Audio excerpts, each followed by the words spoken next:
Buenas tardes en México, buenas noches en La Habana, Cuba.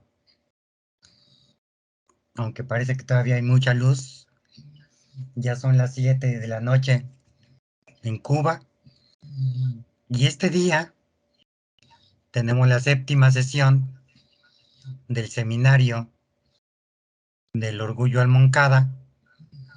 Y hoy nos toca un tema súper interesante, que es la lucha de las mujeres por la igualdad de género en el proceso revolucionario del socialismo cubano.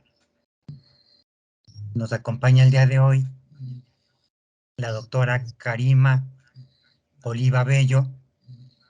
Ella es psicóloga y es académica de la Universidad Veracruzana. Entonces supongo que estaría muy familiarizada con la impuntualidad mexicana. Y en ese sentido, ofrecemos una disculpa por la demora, pero damos inicio. Karima, muchas gracias por estar aquí. El tema es todo tuyo. Muchísimas gracias a ustedes y a quienes han organizado este evento.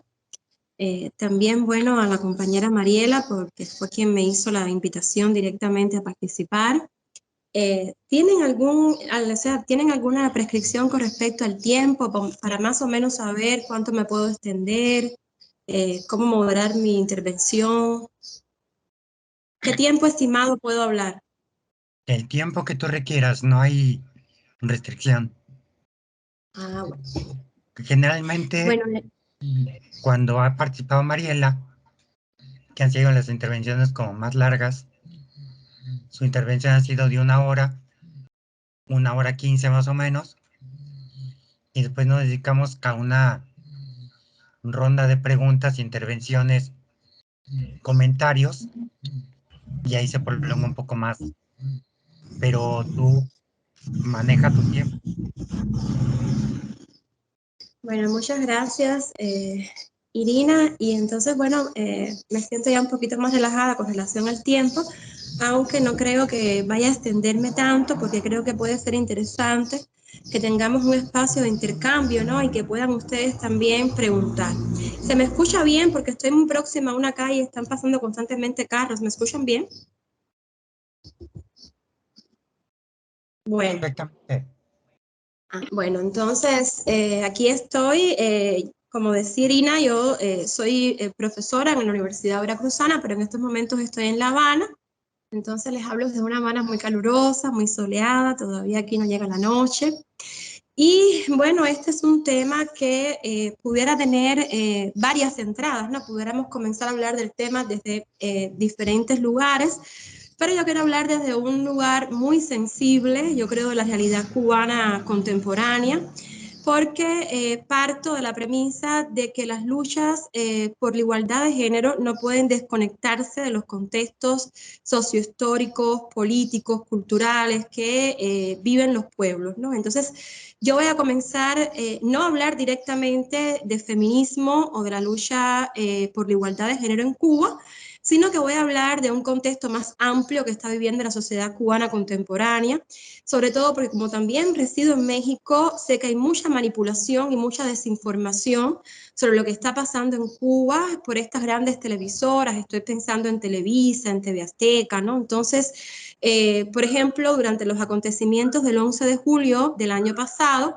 pues si uno veía a quienes entrevistaban, cuáles eran las noticias que estaban proyectando, todo el tiempo pues había un alineamiento muy claro con las matrices de opinión que, bueno, pues los medios hegemónicos de la derecha internacional, con el liderazgo ahí de los Estados Unidos, estaban todo el tiempo transmitiendo sobre Cuba. Entonces, yo creo que es importante, antes de hablar de cualquier otro tema, y en especial en un tema que también ha sido tan manipulado como la cuestión del feminismo y de las luchas de género, yo creo que es importante que comenzamos hablando un poco, situando un poco el contexto de la guerra mediática, ¿no?, que está viviendo nuestro pueblo en la actualidad y del contexto de la sociedad cubana contemporánea, que también es un contexto que tiene contradicciones, ¿no?, porque tampoco podemos ver las cosas sin sus matices y sus contradicciones. Yo voy a compartir una presentación que me va a ayudar un poco a ilustrar lo que voy a ir compartiendo con ustedes.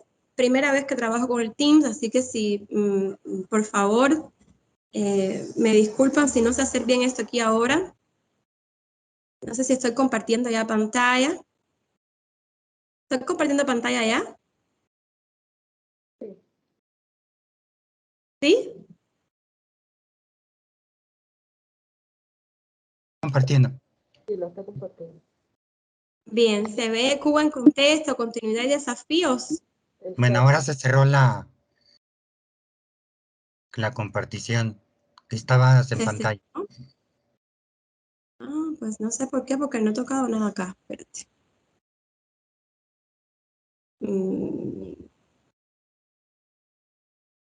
No.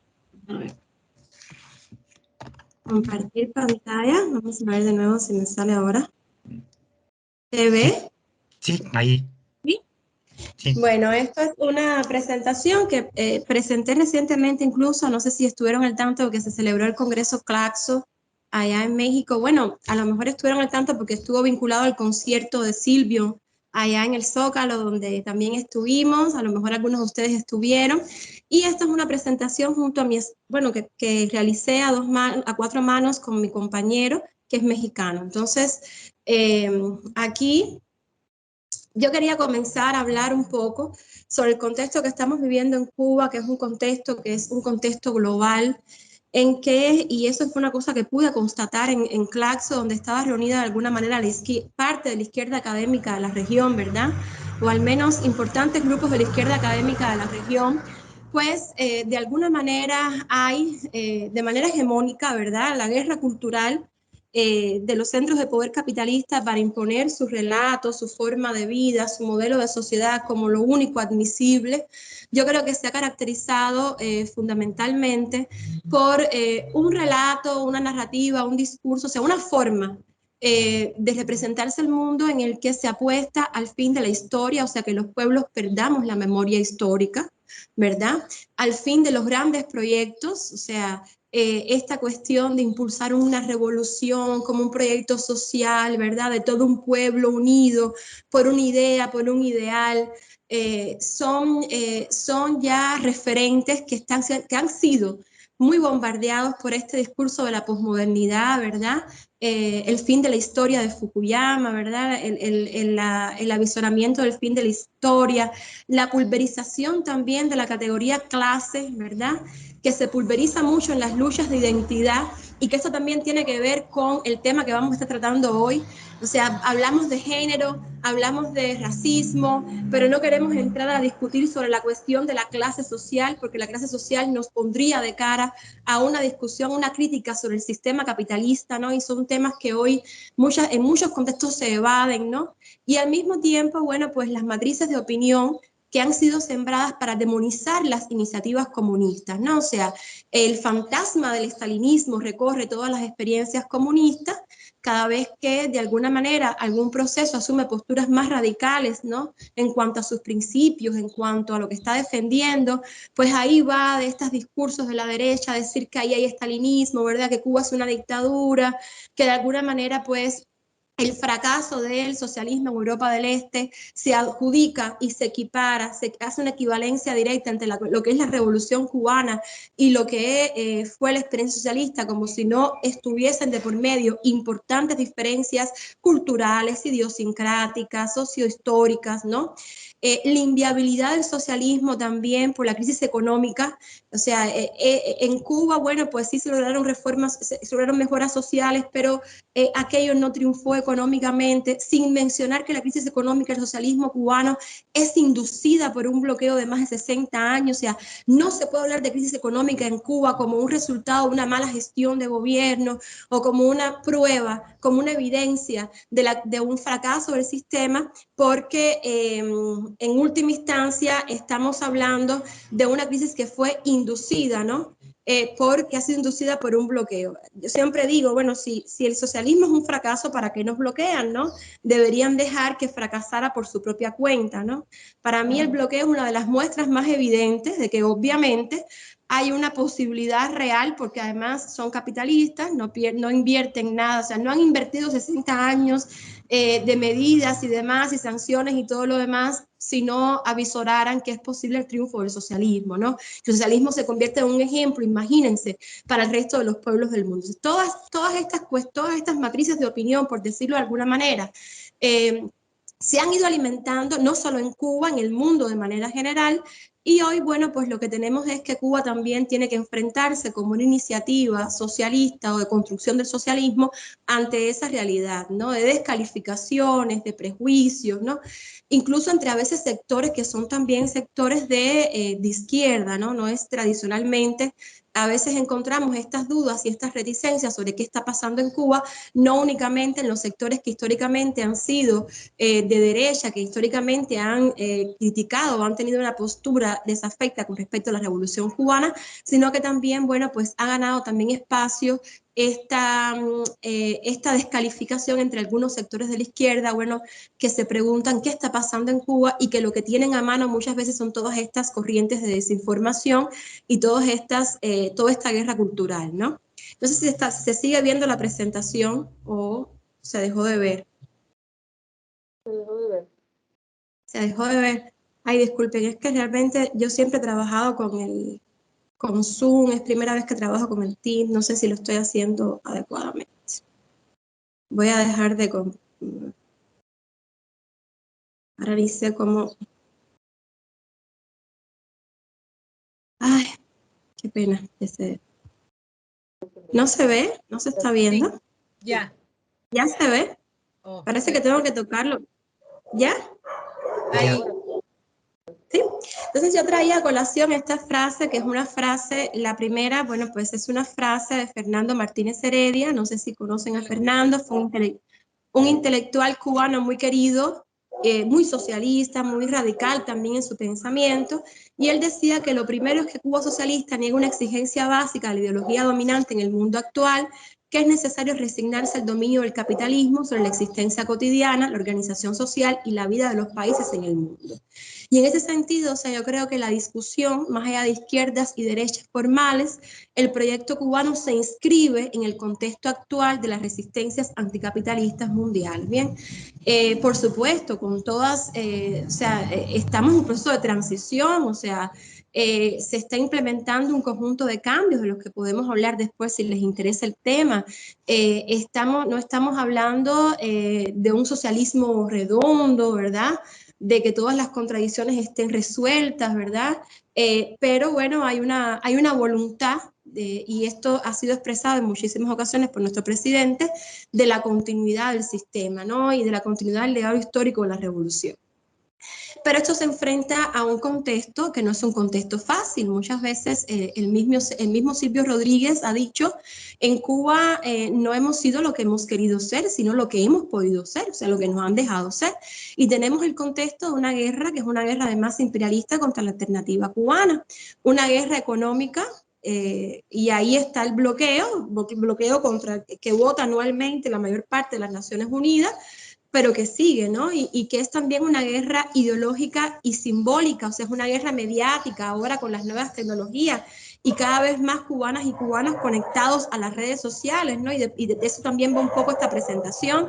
Se ha intensificado la guerra comunicacional porque en la actualidad, aunque pudiera pensarse que no es así porque hay muchos mitos sobre Cuba, aproximadamente el 70% del pueblo cubano tiene ya acceso a Internet y está todo el tiempo conectado o gran parte del tiempo conectado a las redes sociales. No puede entenderse la guerra cultural sin la existencia de la guerra económica porque ambas se complementan, o sea, la existencia del bloqueo no es solamente para obstaculizar y frustrar la economía cubana, el desarrollo de una economía socialista, sino que también el bloqueo existe para crear desaliento, para crear desesperanza, para administrar, para gestionar, administrar también los descontentos que van surgiendo en la población a raíz de las carencias económicas inducidas. Entonces, por una parte tienes una generación de carencias económicas y por otra parte tienes entonces mecanismos muy sofisticados de guerra mediática y comunicacional para administrar los descontentos que esta guerra económica va generando. Entonces ahí, bueno, tenemos un conjunto de medios que algunos de ustedes seguramente los conocen, porque son medios que todo el tiempo, no sé si se sigue viendo la presentación. Son medios que todo el tiempo están produciendo, fabricando noticias sobre Cuba. Ahí yo les puse un ejemplo de cuáles son algunos de estos medios más conocidos, como El Toque, Cibercuba, Tremenda Nota, por ejemplo, El Estornudo, Periódico Cubano, Cubanet, Cuba en Miami, Periodismo de Barrio. Fíjense que casi todos, ADN Cuba, casi todos tienen la característica de llevar Cuba, ¿verdad?, en su nombre. Y estos medios son de diferentes facturas. Hay medios de una factura muy poco elaborada que se dedican más bien a todo el tiempo estar promoviendo noticias fake news, noticias falsas, campañas de desinformación, pero además con una chismografía ahí que bueno, que es algo demasiado burdo, como decimos nosotros, pero hay medios que tienen un corte mucho más elaborado para llegar a otros sectores, ¿verdad?, de intelectuales, académicos, periodistas, tienen este corte y han logrado también conquistar para estos medios, más bien conquistar, no, o sea, pagan por supuesto, por becas, pagan por estancias en universidades, pagan también por artículos, a todo un conjunto reducido, pero bueno, un conjunto de intelectuales, académicos cubanos que comienzan a publicar en estos medios. Hay una red de medios digitales subversivos que se hacen pasar por medios independientes. Yo creo que esto es una cosa importante porque todos se presentan como medios independientes, pero ustedes que conocen lo que es hacer periodismo independiente, ¿verdad?, que conocen también las cifras de periodistas asesinados, se dan cuenta que los mismos que financian a quienes asesinan a los periodistas en otras partes del mundo son los que financian a estos periodistas independientes cubanos. Entonces, ahí evidentemente hay una contradicción, o sea, en otras partes del mundo se asesinan a los que hacen periodistas independientes, en Cuba se les paga, o sea, la CIA, la NET paga a quienes hacen periodismo independiente. Entonces, no son periodistas independientes, aunque así se presenten, sino que son periodistas asalariados, obviamente, del gobierno de Estados Unidos directamente o de un conjunto de organizaciones tapaderas como la NET, la Open Society, la USAID, etcétera, ¿no? Ellos han conseguido crear un conjunto de liderazgos de opinión que conforman una contrarrevolución de nuevo tipo, porque ya no son los que están en Miami dando un discurso de odio, sino que tienen algunos un discurso mucho más elaborado, incluso un discurso que se presenta como progresista, de izquierda, ¿verdad? Hay una sociedad civil fabricada desde Washington que desconoce la institucionalidad cubana y tiene como fin fundamental desacreditar el sistema político cubano. Y muchas veces además secuestran la voz del pueblo cubano y dicen, el pueblo cubano quiere un cambio de sistema, cuando más del 85% del pueblo cubano votó a favor de la Constitución que refrenda el carácter irrevocable del socialismo en Cuba. Entonces, como ustedes ven, hay ahí todos esos mecanismos están creados, sobre todo se crearon en la época de Obama, de Barack Obama, que bueno, tuvo una intención clara de transformar los mecanismos para el cambio del sistema en la isla, ¿no? Aquí entonces, bueno, pues esto es lo que yo les estaba comentando, voy a continuar. Y esta contrarrevolución tiene diferentes características y sobre todo muchas de ellas está dirigida a una izquierda que históricamente ha apoyado a la revolución cubana. Y esto es una cosa muy interesante porque fíjense que ya ellos están direccionando su discurso a grupos que han visto siempre en la revolución cubana, han reconocido un ideal, un referente de lucha. Entonces, esta contrarrevolución de nuevo tipo pide a la izquierda que abandone la idea romántica de Cuba, ¿verdad?, que Cuba en definitiva es una dictadura igual a y es un país que sufre las mismas consecuencias, que sufre los mismos problemas sociales que cualquier otro país capitalista de la región, que cualquier otro país neoliberal de la región. Entonces, ellos modifican un discurso, se presentan como representantes, ¿no? Disculpen la repetición, de determinadas causas sociales, como por ejemplo las feministas en defensa de las mujeres y contra la violencia de género, por ejemplo. Se presentan como representantes de la comunidad de lesbianas y homosexuales, por ejemplo, la comunidad que no tiene una orientación sexual heteronormativa, se presentan como defensores de los grupos que están en desventaja socioeconómica, se presentan como defensores de los grupos que tienen, bueno, de personas con color de la piel negra. O sea, estos nuevos contrarrevolucionarios se presentan como defensores de las causas sociales y a partir de ahí parapetan un discurso que es un discurso marcadamente contrarrevolucionario y muy, digo yo, muy perverso, porque justamente están trabajando para implantar el capitalismo, para reinstaurar el capitalismo, que en Cuba obviamente no tiene muchas más alternativas que ser el neoliberalismo y obviamente pues el capitalismo en Cuba agravaría todas estas causas sociales de las que ellos se dicen voceros, ¿no? Entonces, pero ganan muchos seguidores, incluso a veces dentro de la izquierda, personas que dicen, oh, ¿qué está pasando con las mujeres? O sea, es cierto que las están asesinando como mueren las mujeres en otra parte del continente. ¿Qué está pasando con la pobreza? Es cierto que las personas salen a las calles en las mismas condiciones que salen las personas en las calles en Chile o en Colombia. O sea, van creando dudas en relación con todo esto. ¿Cuáles son las matrices de opinión que seguro ustedes han estado en contacto con ellas? ¿Se sigue viendo la presentación? Sí. Sí, se bueno. sigue viendo. Bueno, ¿cuáles son las matrices de opinión que ustedes seguramente han estado en contacto con ellas? Bueno, niegan o minimizan la influencia del bloqueo económico y hablan todo el tiempo de un bloqueo interno, o sea, todos los problemas que tiene Cuba son resultado del fallo del sistema, de la mala gestión del gobierno, ¿verdad? De que no se están haciendo las cosas bien, de que hay negligencia, de que hay abandono de los grupos sociales vulnerables. Y no mencionan para nada el bloqueo o lo mencionan de manera muy relativa, cuando cualquier problemática social en Cuba tiene que estudiarse el bloqueo como una causa estructural de esa problemática, por toda la gravedad que crea en la sociedad, ¿no? Presentan el socialismo como algo obsoleto e inviable, ¿no? Y comienzan a destacar las bondades de las democracias, bueno, del capitalismo, de las democracias burguesas. Fabrican la imagen de un Estado fallido, al mismo tiempo que autoritario y represor. Todo el tiempo están amplificando determinados hechos, incluso manipulando imágenes.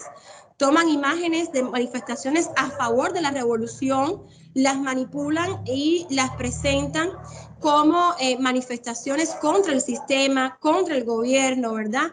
Y tratan de dar la idea de un gobierno que es violento, que es represor, que sale a la calle a reprimir al pueblo. Equiparan la experiencia cubana al desaparecido sistema soviético, o sea, aquello no funcionó, pues lo de ustedes tampoco va a funcionar.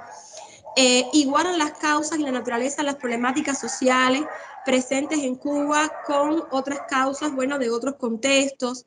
Defienden una democracia sin apellidos, o sea, todo se va a resolver cuando Cuba sea más democrática, pero no cuando haya pluripartidismo, ¿verdad? O sea, critican el modelo de partido único, cuestiones sobre las que pudiéramos, obviamente, debatir y demás, pero hay una intención en estos grupos no de debatir, sino de descalificar de plano nuestro sistema por el hecho de tener un partido único, ¿no? Cuando el hecho de que tengamos un partido único no hace necesariamente que Cuba sea menos democrática, como que el hecho de que otros lugares tengan varios partidos tampoco hace necesariamente que esos países sean más democráticos. Son cuestiones sobre las que pudiéramos discutir. Y bueno, desacreditar el carácter democrático del poder popular, de las organizaciones, de nuestro partido, ¿verdad? Sobre la base de una comparación con otro tipo de modelos.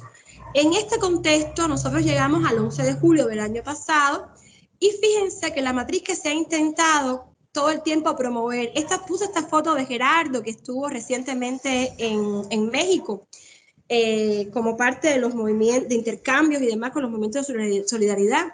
Y puse esta foto de Gerardo porque es una de las fotos que es presentada muchas veces por la prensa, por los grandes medios internacionales, ha sido presentada como ejemplo de manifestación contra el sistema. Fíjense, no han tenido ni el cuidado de revisar quiénes salen en las fotos, porque obviamente, o sea, poner como ejemplo de manifestación contra el sistema a Gerardo, que salió inmediatamente a las calles, ¿no? Como es tradición también, siguiendo la línea fidelista de nuestros líderes políticos, de salir a la calle con el pueblo, ¿no? A enfrentar las situaciones que se presenten, pues aquí se intentó por todos los medios de comunicación, y así pasó también en México, en muchos medios en México, de presentar esta protesta del 11 de julio como una protesta autónoma del pueblo cubano, ¿no? O sea, como un acto cuando realmente estábamos ante un acto de desestabilización social fabricado por una operación de ciberguerra, ¿verdad?, que administró los descontentos por la situación de crisis económica agravada por la conjugación del endurecimiento del bloqueo y la pandemia. Nosotros tuvimos que cerrar la actividad turística, que es una de las entradas de dinero más importantes al país. Se podrán imaginar el golpe que eso significó para nuestra economía, ¿no? Y en medio de eso mismo, el gobierno de Estados Unidos, la administración de Trump específicamente, pues recrudecía el bloqueo con más de 200 medidas de carácter unilateral, o sea, en medio, o sea, a nosotros nos negaron, nos faltó literalmente el oxígeno. Entonces, esto no se cuenta, pero se contaba que había una crisis de ingobernabilidad en Cuba, que ya era insostenible el sistema, ¿verdad?, que no podía darse abasto para responder a la situación de la pandemia.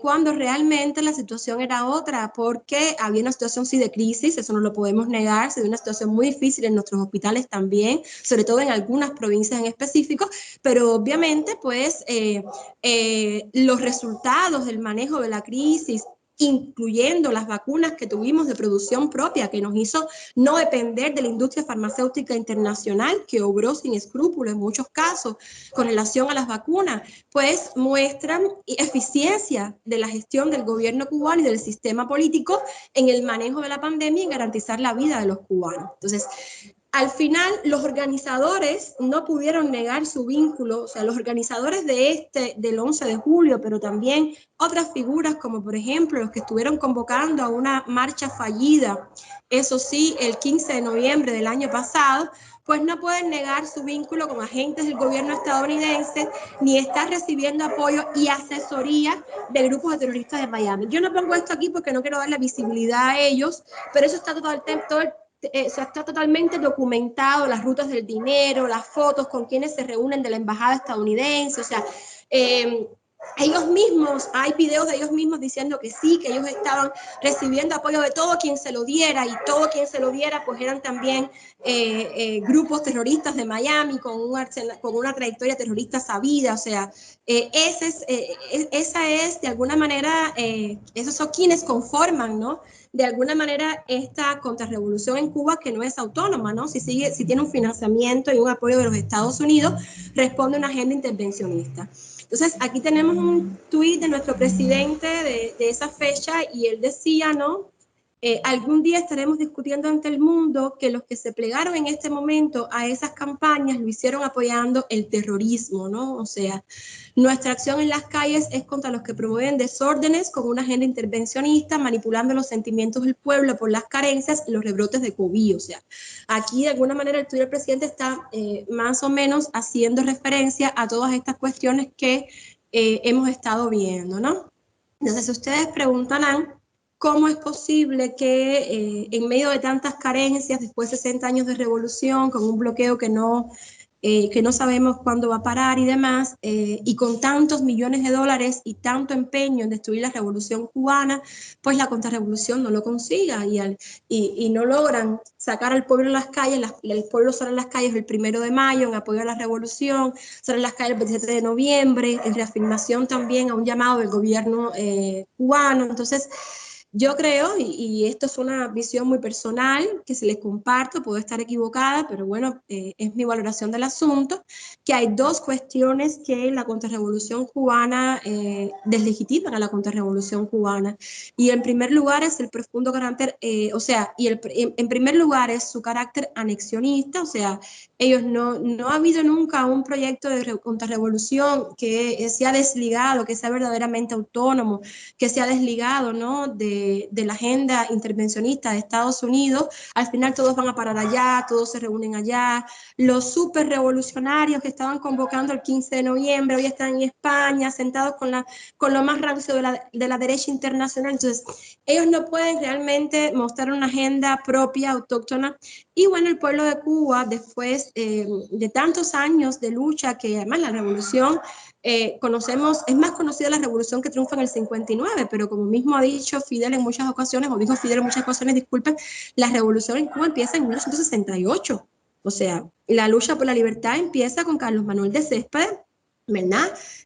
A finales, en la segunda mitad del siglo XIX. Entonces, hay un profundo carácter antineoxionista y antiimperialista. Los héroes más queridos de nuestro país han sido abiertamente antineoxionistas y antiimperialistas. Lo fue Martí, que es una figura cuyo discurso es muy manipulado, intentan presentarlo como un republicano y punto. Sin embargo, las últimas palabras de Martí fueron: cuanto hice hasta hoy haré para impedir que se extienda a los Estados Unidos por América. Entonces, hay ahí un marcado sentido antiimperialista y al mismo tiempo el socialismo cubano también ha promovido en nuestro pueblo un marcado carácter de justicia social. Entonces, muchas veces estos grupos, no muchas veces no, la mayoría de todos estos grupos no tienen un proyecto de país para el día después, ¿no? O sea, ellos están convocando a salir a las calles, ellos están convocando pues a hacer todas estas manifestaciones para tumbar el sistema, pero ellos no tienen un proyecto de nación que ni medianamente roce los logros y el proyecto que está en curso con la Revolución Cubana. Entonces, si no tienen un proyecto de nación soberana y si no tienen un proyecto de nación con justicia social, yo creo que es muy difícil que logren convocar al pueblo de Cuba a las calles, ¿no? En ese sentido, ahí pues yo les ponía algunos ejemplos de desafíos y contradicciones que tenemos en este momento en Cuba. Les ponía la imagen, no sé si la están viendo, de las vacunas cubanas. Creo que son hechos que tienen que ver con vidas salvadas, ¿verdad?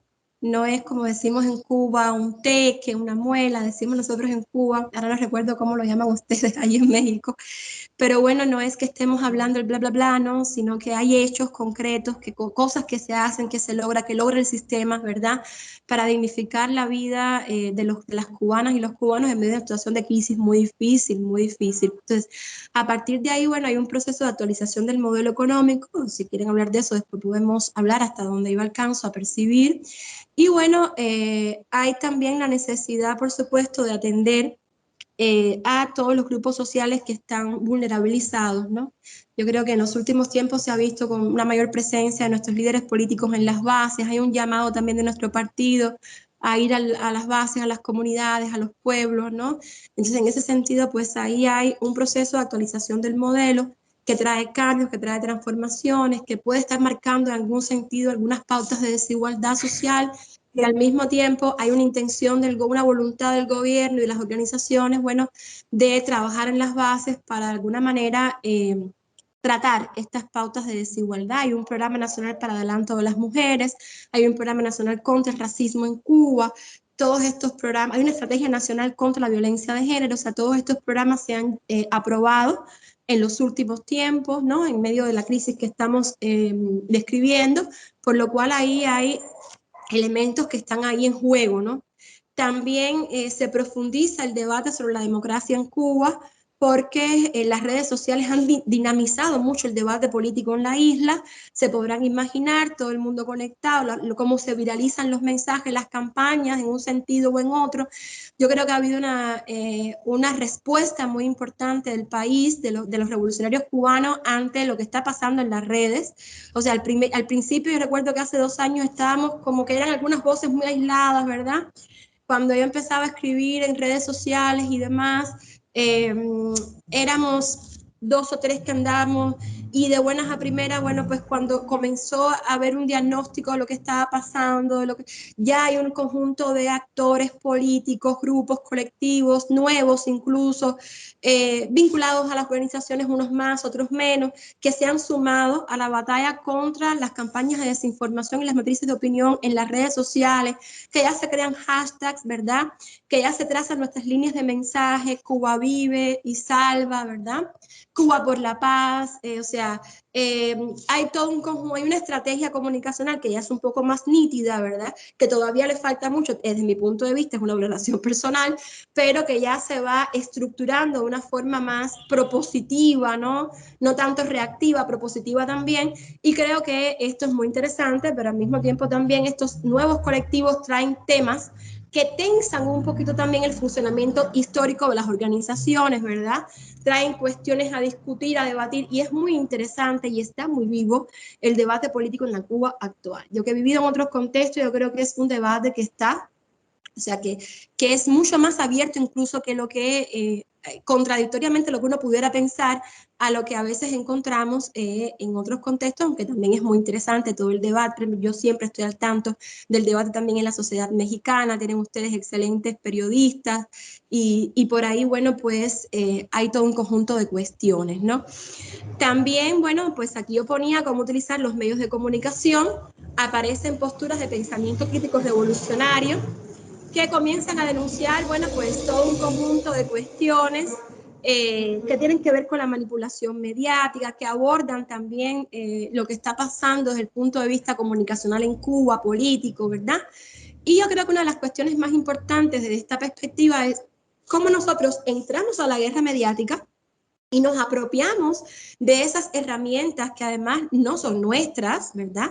Porque las principales plataformas, estoy pensando en Facebook, estoy pensando en Twitter y todas estas plataformas donde convivimos ya después de la cuarta revolución industrial, este tercer entorno, son propiedad de grandes empresas privadas, casi todas comprometidas con el gobierno de los Estados Unidos. Entonces estamos en un territorio, por decirlo de alguna manera, de lo privado, estamos en un territorio enemigo, por decirlo de alguna manera, o donde los enemigos tienen mecanismos muy sofisticados algoritmos muy sofisticados para controlar los estados de opinión pública.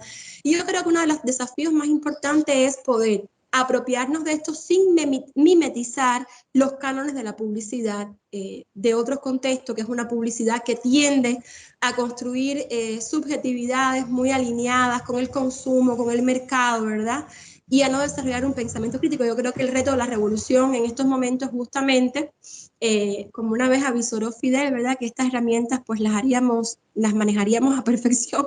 Yo creo que el reto es de alguna manera pues cómo reinventar las formas de hacer la comunicación política, ¿no? Entonces ya para terminar esta primera parte, pues comparto estas palabras de Raúl que creo que tienen una vigencia muy importante, que dice, bueno, se ha redoblado el programa de subversión e influencia ideológica y cultural dirigido a desprestigiar el modelo socialista de desarrollo, presentándonos como única alternativa a la restauración capitalista.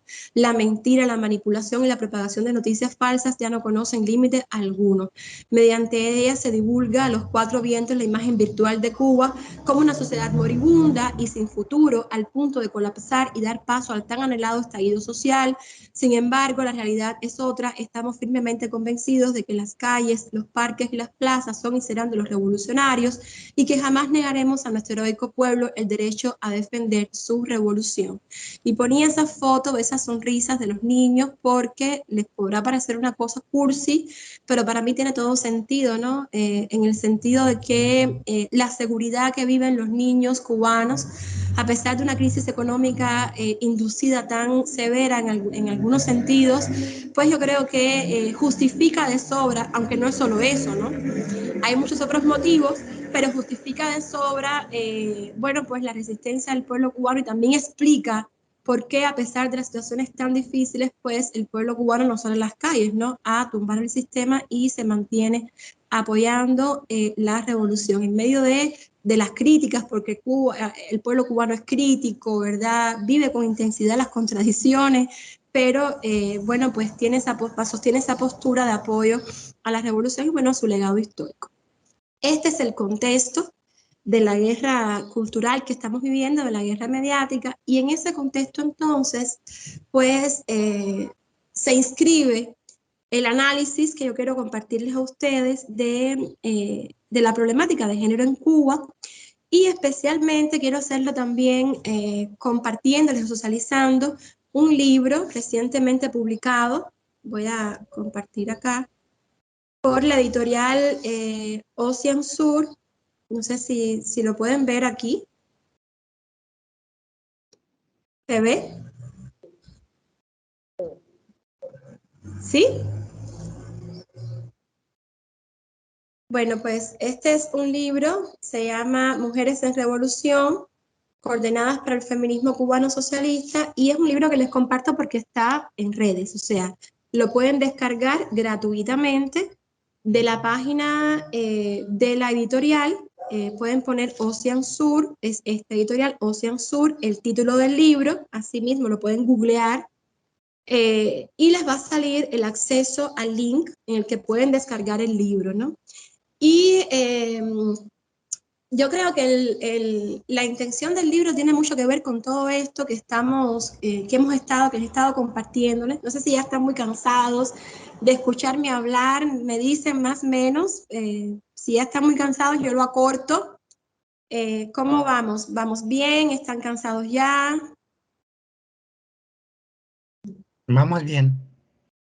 ¿Vamos bien? Bueno, yo les pregunto porque no quiero tampoco agotarlos ni que esto sea una cosa tediosa. Entonces, el libro, aunque bueno, soy profesora y trabajo en el contexto académico, no surge por una inquietud académica, ni mucho menos. El libro surge en ese contexto de las redes sociales. Por eso yo creía importante comenzar hablando por ahí, ¿no? O sea, el libro surge en un contexto en el que yo estoy viviendo en México, después de haber vivido 4 años en Río de Janeiro, en que yo aprendo lo que es, a través de mi propia experiencia y de mi propio cuerpo, yo aprendo lo que es la violencia contra las mujeres y lo que es habitar ciudades que son violentas con las mujeres, ¿verdad? Los diferentes tipos de violencia que se eslabonan en las sociedades capitalistas, que tiene que ver con la condición no únicamente de género de la mujer, sino que tiene que ver también con la condición étnica, con la condición racial, con la condición, con la orientación sexual y también con su condición de clase. O sea, las mujeres en las sociedades capitalistas somos violentadas sistemáticamente por un conjunto de violencias estructuradas por el sistema, que no actúan por separado, sino que actúan de manera eslabonada, ¿verdad? Entonces, no es lo mismo ser mujer blanca que ser mujer negra en una sociedad capitalista, no es lo mismo ser una mujer negra que ser una mujer negra pobre que ser una mujer negra con dinero, o sea, no es lo mismo ser Oprah, ¿verdad? En Nueva York que ser Marielle Franco, ¿verdad? En Río de Janeiro, ¿no? O sea, Oprah es multimillonaria en Nueva York, ¿verdad? Y Marielle Franco fue asesinada en el 2018 impunemente en las calles de Río de Janeiro. Entonces, no, son dos mujeres, incluso tienen la misma condición de género, tienen hasta la misma condición racial, sin embargo, tienen una diferente condición de clase, ¿no? Entonces, y también hablan en nombre de grupos que son diferentes. Entonces, hay una apuesta muy importante de un conjunto de feminismos que han tomado auge en los últimos tiempos, que en nuestra región, que tiene que ver, bueno, que tienen una impronta muy importante del movimiento de feminismos negros estadounidenses, que tiene que ver con el eslabonamiento, la intersección, por decirlo de alguna manera, aunque yo creo que pudiéramos pensar que va más allá de la intersección, o sea, es de alguna manera el entrecruzamiento de un conjunto de condiciones, de marcadores de diferencia y de desigualdad, que van condicionándose unos a otros y que ponen la vida de algunos grupos de mujeres, pero las mayorías, ¿verdad?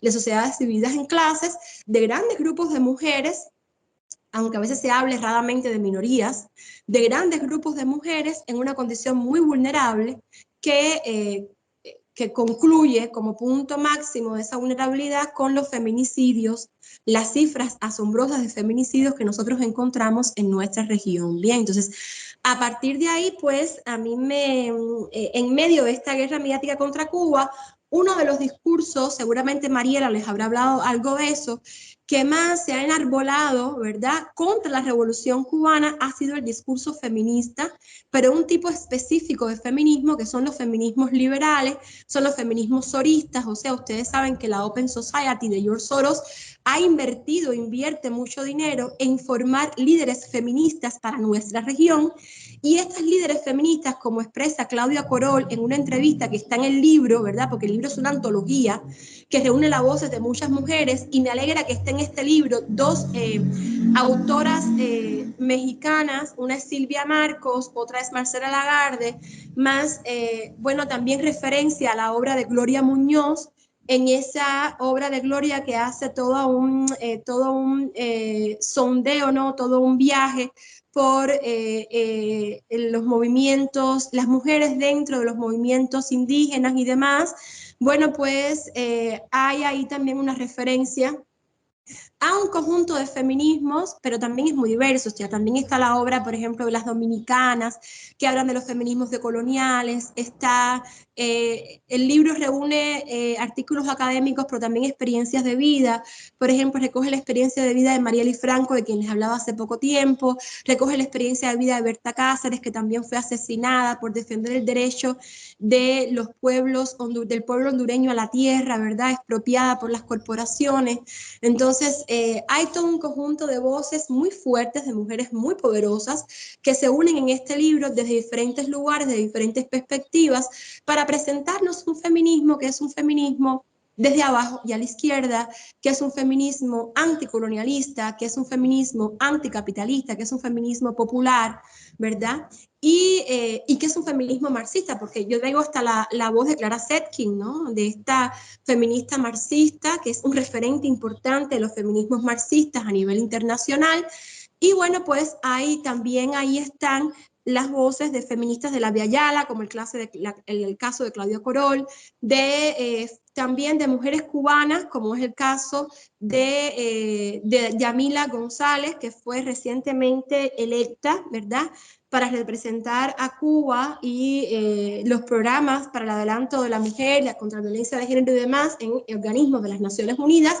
Entonces, y fue electa con una mayoría de votos. Estamos muy felices por la elección de Yamila. Entonces, que también es un reconocimiento a lo que se hace en Cuba, ¿no?, por la mujer, por la igualdad de género, por las mujeres, disculpen, por la igualdad de género. Entonces, de alguna manera, este libro trata, en medio de esa guerra mediática, yo me decía, bueno, pero es que hay mucha manipulación, ¿no? Porque están intentando crear un escenario que pareciere que en Cuba, pues, hay impunidad ante la violencia de género. Comparan las cifras de femicidios en Cuba con las de feminicidios en otros lugares, en abstracto, sin hablar de los contextos históricos que son diferentes. Hablan de que están muriendo las mujeres en Cuba en las mismas condiciones. Entonces, yo decía, bueno, pero hay que traer el discurso de Marcela Lagarde para ilustrar lo que es el feminicidio realmente y que lo que está pasando con una implicación importante a veces de los estados, ¿verdad?, de las redes del crimen organizado, el tráfico de personas, ¿verdad?, de cómo las madres pierden a sus hijos como falsos positivos en Colombia, ¿verdad?, de cómo las mujeres luchadoras sociales son asesinadas por defender a los grupos más pobres, más desfavorecidos, en Brasil, en Honduras, ¿verdad? O sea, hay que traer de alguna manera un feminismo que nos permita, en primer lugar, poner en perspectiva todo lo que hemos logrado por las mujeres en Cuba, al eliminar la explotación con base en la clase. Y todo lo que se ha hecho cuando Fidel dijo que había una revolución dentro de la revolución para referirse al movimiento de mujeres cubanas que ha tenido su liderazgo fundamental en la Federación de Mujeres Cubanas. Entonces, a partir de ahí, bueno, nos hace falta un feminismo que no sea este feminismo liberal que habla de derechos en abstracto, que lo resume todo a una o a otra ley, ¿verdad?, que habla solamente de refugios y que no se quiere meter con los problemas fundamentales de la nación, ¿verdad?, que es cómo vamos a defender el socialismo como condición de posibilidad para una sociedad más justa e inclusiva para las mujeres, porque el día que perdamos la revolución, pues va a ser muy poco probable que las mujeres puedan mantener las garantías conquistadas y ir por más, ¿no?, que es lo que pretendemos con el programa de adelanto de las mujeres. Entonces, ¿cómo usar un feminismo, hablar de un feminismo que nos permita poner en perspectiva los avances que tenemos logrado, ¿no? Estamos pensando que la Revolución Cubana, porque dicen, no, porque la FMC no se declaró feminista en un inicio. Eso es como una tecla delirante que tiene la contrarrevolución, ¿no? Estas feministas restauracionistas, como digo yo, ¿no? O sea, la FMC no se declaró feminista. Bueno, la FMC no se declaró feminista, pero la cuestión no es una cuestión de declaración, o sea, la cuestión es de qué ha hecho la FMC por las mujeres. Entonces, la FMC no se declaró feminista en un momento en que había una revolución naciente, y que lo más importante era echar para adelante la revolución, y que no podíamos en ese momento en que no había un desarrollo de los feminismos populares, anticapitalistas, como lo hay hoy, y en que las mujeres estaban enfrascadas fundamentalmente en cuestiones relativas al sufragio. Había algunos feministas que planteaban también el odio al hombre, o sea, desde una perspectiva un poco reduccionista, o sea, y cómo lograr de alguna manera transformar los patrones de una sociedad heteropatriarcal, pero sin excluir a los que son nuestros compañeros de lucha en la defensa de la revolución. O sea,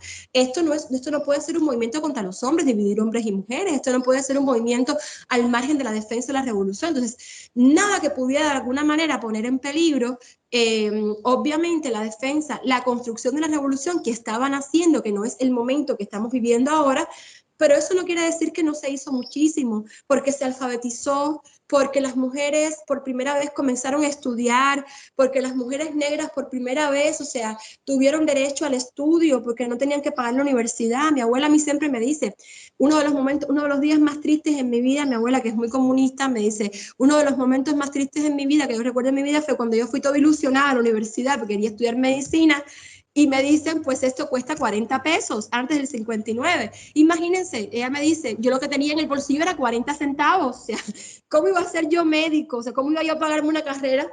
Entonces, independientemente de que hubo movimientos feministas ante el 59, lo que crea las condiciones de posibilidad para que todas las mujeres puedan realmente integrarse, y no solamente mujeres de grupos privilegiados de la sociedad cubana, dentro de la sociedad, incluso puedan vivir. Disculpen, estoy en una calle, bueno, no sé si han visitado Cuba, estoy en Jota, entonces por aquí pasan ómnibus, de todo, entonces no sé si se está escuchando bien, a veces hay mucho ruido de fondo. Entonces, independientemente... No te preocupes.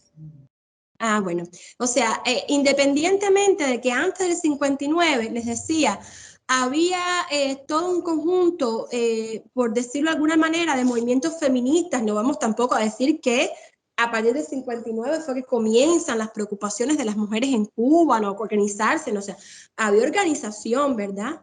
Del movimiento feministas, pero realmente sus logros estaban muy acotados a determinados sectores de mujeres que tenían la posibilidad de estudiar, ¿verdad? Que estaban vinculados a la política, de determinados grupos élites políticas, ¿no? Pero realmente lo que crea las condiciones para que todos los sectores de mujeres, sin declararse necesariamente feministas, se integraran, ¿verdad?, en un proceso de movilidad social ascendente sin precedentes en Cuba. Mujeres blancas, mujeres negras, mujeres mestizas, ¿verdad? O sea, por ejemplo, la generación de mi mamá, en mi familia, fue la primera generación de mujeres que pudo estudiar, llegar a la universidad después de la revolución.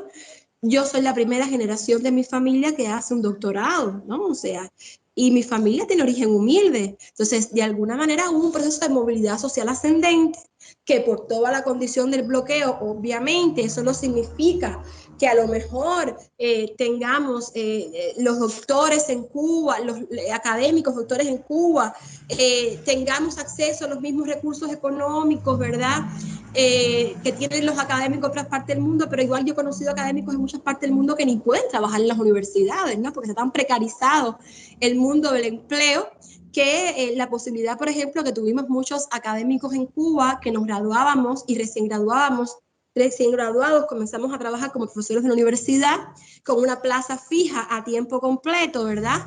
Y con la posibilidad de poder llegar a ser profesores titulares en poco tiempo, poquísimo tiempo.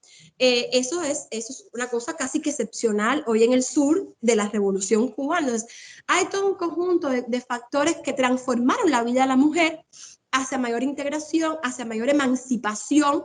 Y bueno, también hay otros logros también en política, por ejemplo, de salud reproductiva. Esto es un tema muy polémico. Cuando yo doy clases sobre esto en México, yo lo trato con mucho cuidado, ¿no? Y a veces debatimos muchísimo los estudiantes y yo. Por ejemplo, en Cuba está legalizado el aborto, ¿verdad?, desde momentos tempranos. Y entonces, bueno, pues la mujer ha tenido mucha libertad siempre para decidir sobre su cuerpo, ¿no? Qué hacer, mantener un embarazo no deseado, ¿verdad? Entonces, hay todo un conjunto de cuestiones, los derechos laborales, por ejemplo, en Cuba las mujeres ganamos lo mismo que los hombres por igual empleo. Cuba tiene una de las tasas más altas de las mujeres en las estructuras de poder al más alto nivel. Entonces, hay todo un conjunto de indicadores concretos que avalan un proceso de dignificación de la vida de la mujer y de importantes logros en materia de igualdad, ¿no? Entonces, eso está ahí. ¿Cómo poner eso en perspectiva? Pues nos hacía falta de alguna manera un pensamiento feminista que se implicara con esas cuestiones que no son solamente la reivindicación de algunos derechos formales, ¿no? Sino que también pusiera en perspectiva todas estas cuestiones y también, y con esto voy a acabar, que pusiera en perspectiva también los desafíos, porque tampoco podemos tapar el sol con un dedo ni venir a caernos a cuentos aquí, a mí no me gusta, ese no es mi estilo. Tampoco es que no haya ningún tipo de violencia de género en Cuba, tampoco es que ya hayamos logrado toda una educación en valores contrarios a la cultura heteropatriarcal, ¿no? O sea, hay rezagos de la cultura heteropatriarcal en Cuba. Si nosotros vemos, por ejemplo, las tasas de asesinatos de mujeres, todavía se producen asesinatos de mujeres en Cuba. Nosotros vemos, por ejemplo, que se producen en condiciones diferentes. La mayoría de ellas son producidas como resultado de hombres, parejas, incluso a veces son hombres cercanos a las mujeres, demás, misóginos, o sea, hay una cultura que todavía en determinados sectores de la población se resiste, que es una cultura heteropatriarcal, o sea, que es una cultura que todavía tiene rezagos de homofobia, que todavía tiene rezagos de misoginia, en el sentido de que todavía hay violencias, microviolencias ahí en cuanto a los códigos de comunicación en las parejas, las relaciones, los vínculos también amorosos, ¿no? Y hay todo un conjunto de elementos que constituyen hoy desafíos. Por ejemplo, el primer desafío, una cosa que no existe en Cuba, yo creo que es urgente, es que tiene que haber una transversalización del abordaje de la cuestión de género en el sistema educativo nacional, o sea, y eso es una cosa que plantea el Programa Nacional para Adelanto de las Mujeres. O sea, hay que educar con perspectiva de género para formar conciencia de género en las nuevas generaciones de cubanas y cubanos, desde la educación primaria hasta el posgrado. Eso es una cosa que no tenemos, por ejemplo, yo creo que tiene que estar. Como que también tiene que haber una transversalización del abordaje de la problemática racista también. O sea, tiene que haber también una transversalización de una educación en valores contra el racismo en la sociedad cubana contemporánea, y nosotros tenemos una ventaja grandísima. Y es que, por ejemplo, cuando yo le hablo a los jóvenes aquí, allá en México, yo les digo que trabajamos muchas veces el tema de lo curricular y demás. Yo digo, imagínense en México, hay millones de universidades privadas, hay universidades públicas, o sea, en Cuba el sistema de educación está homologado, o sea, los planes de estudio, y se los digo con conocimiento de causa porque trabajé en la Universidad de La Habana, en la Facultad de Psicología, formé parte de las comisiones de carrera y demás, o sea, el plan de estudio está homologado. O sea, el mismo plan de estudio que se estudia en la carrera de Psicología en la Universidad de La Habana se estudia en la carrera de Psicología en la Universidad de Oriente y la de Las Villas, aunque por supuesto ya hay un conjunto de asignaturas optativas y demás que se modifican en función de la zona, ¿no?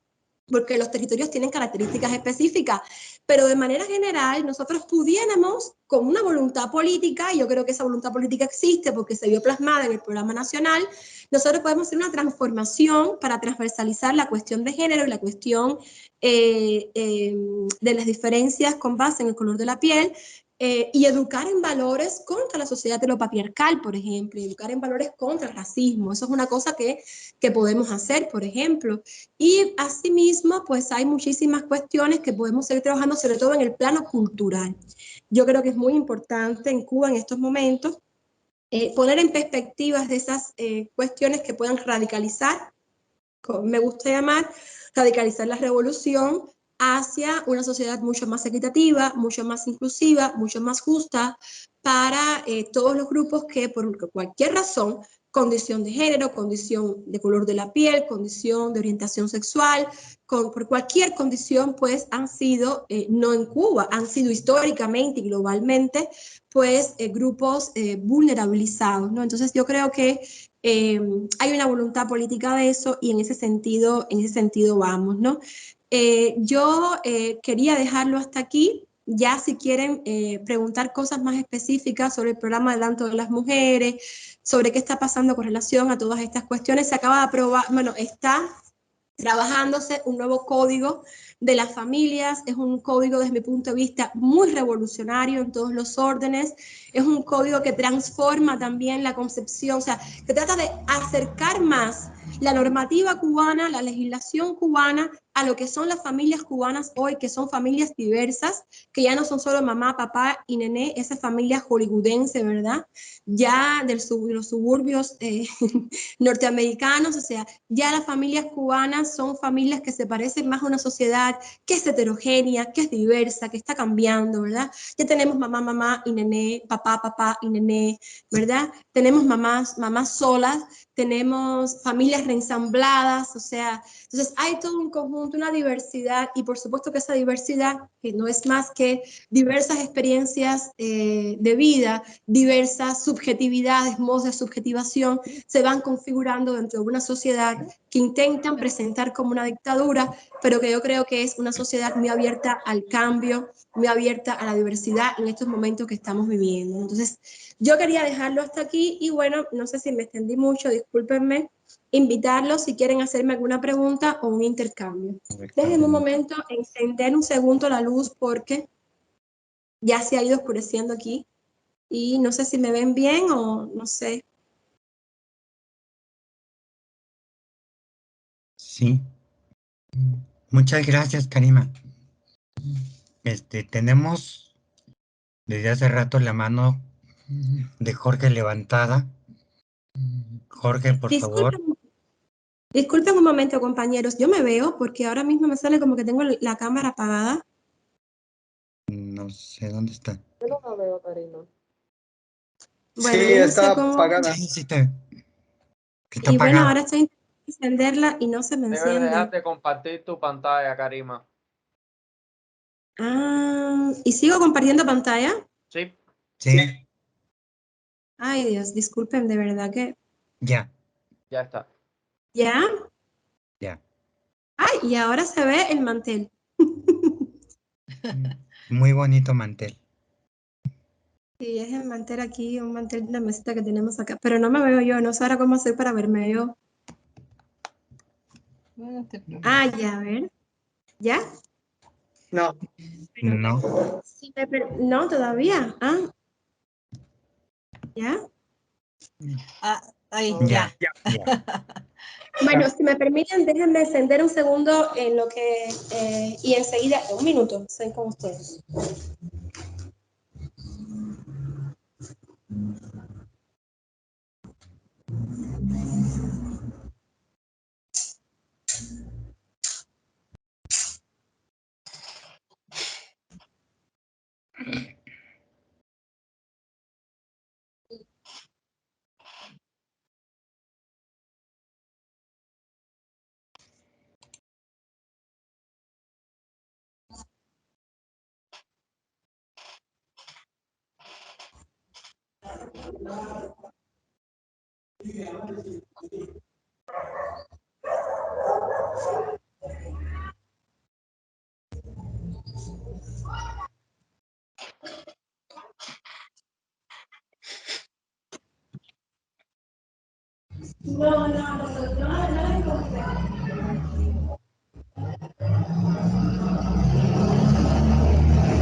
Bueno, ya aquí estoy con ustedes y bueno, soy todo oídos. ¿Se me ve o ya de nuevo dejé de verme? No, sí, sí, sí, sí, se te ve. Bueno, los escucho. Bueno, gracias. Jorge, tenías la mano levantada. sí. Mira, Adelante. fíjate que la primera parte de la exposición, se tocaron muchos temas, ¿no? El asunto de las matrices de opinión sobre el colapso, ¿no? El colapso mismo del sistema cubano.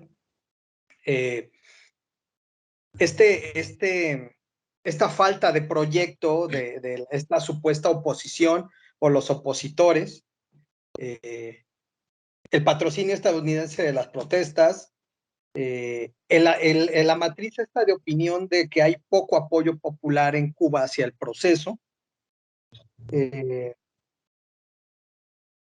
la y ya después, bueno, se tocaron los temas estos de misoginia, microviolencia, de la cuestión de género en la formación académica, etcétera, etcétera, etcétera, ¿no? Fíjate que me llama mucho la atención el asunto de la matriz de opinión. Bueno, los que tuvimos o los que hemos tenido, aunque sea una poca de formación política dentro de nuestras organizaciones sociales o incluso en la academia, los identificamos muy rápido, ¿no? El problema es la gente que no está familiarizada con estas dinámicas de ejercicio político comunicacional, ¿no? Donde, por ejemplo, aquí en la Solidaridad hemos tenido algunas discusiones por ponernos de acuerdo de qué es más importante, ¿no? O sea, trabajar sobre una solidaridad en lo político o abordar abiertamente un enfrentamiento con los grupos de derecha que apoyan a estos contrarrevolucionarios algunos, otros son literal analfabetos políticos que interpretan, además con una cuestión muy malinchista, porque culpan mucho al sistema político cubano, pero niegan incluso la existencia del embargo. O sea, te dicen o te afirman con una vehemencia que no existe un embargo, que porque Cuba puede comerciar con todos y que el embargo es interno, ¿no? Es una de los argumentos más constantes, ¿no? Que ellos tienen para todo esto, ¿no? Entonces hemos chocado mucho en qué es más importante, ¿no? Si quedarnos en lo político a un nivel o permitirnos bajar al de ello, al de la mentada de madre, al de la denostación, al de la gritería, etcétera, etcétera, ¿no? Nos hemos enfrascado a veces en esa discusión muy en corto con compañeros porque de manera abierta no se toca.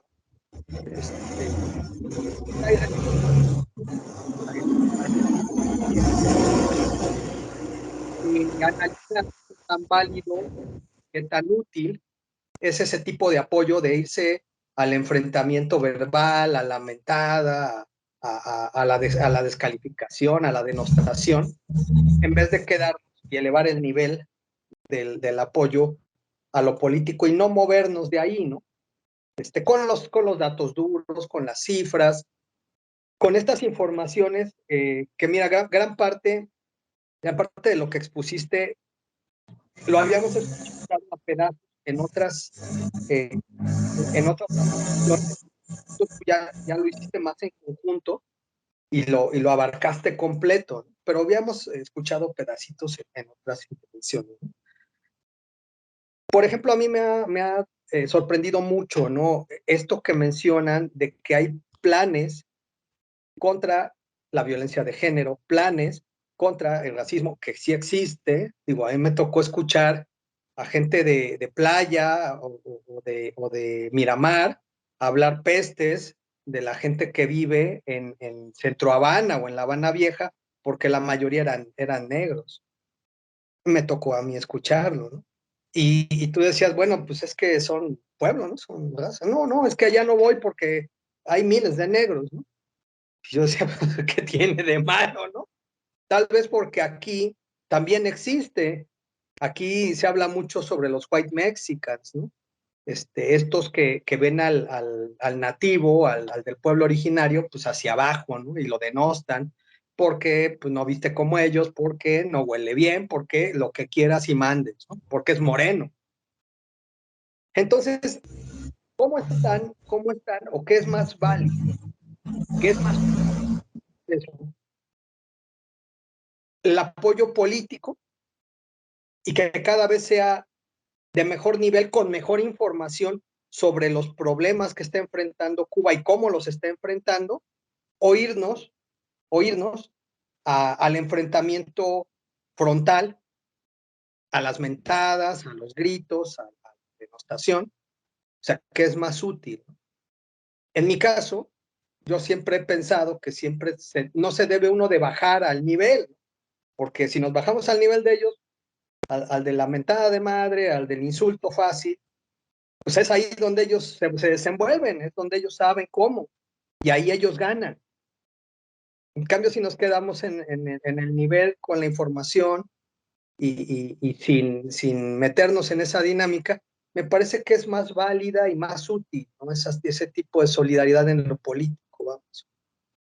Luego, entonces, ¿qué está haciendo el proceso para que los jóvenes encuentren el lenguaje idóneo para que entiendan? Y no me refiero a los jóvenes de la universidad, ¿no? Sino a esa masa que no quiso estudiar, no pudo estudiar por X o Y circunstancia, y que son migrantes económicos, y que si los ves ahora por este rollo comunicacional de las redes sociales, literal, no saben de política nada. O sea, ¿cómo se está enfrentando eso cuando el tema de conversación es la fiesta del viernes, o el reggaetón, la cuestión es de moda? O sea, ¿cómo se está abordando ese problema? ¿Cómo se está cambiando ese lenguaje para enfrentar a esa comunidad despolitizada? Vamos. ¿Es la pregunta? No sé si respondo o quieren, o alguien más quiere hacer alguna intervención, alguna pregunta y ya respondo al final. Como Pues quieran. no hay más manos levantadas, Una pregunta de aunque hay una pregunta en el Face que tal vez la hagamos y entonces ya contestas ambas. Ajá, por favor. Araceli Silva nos pregunta desde el Face, en los programas académicos de Cuba, ¿qué contenidos o prácticas docentes se abordan para impartir temas de violencia, género, feminismo, igualdad, exclusión, racismo, etcétera? ¿O cómo se construye la conciencia social? Me refiero en edades tempranas. Muchas gracias. Y también cómo se construye el ser y deber ser cubano. Gracias.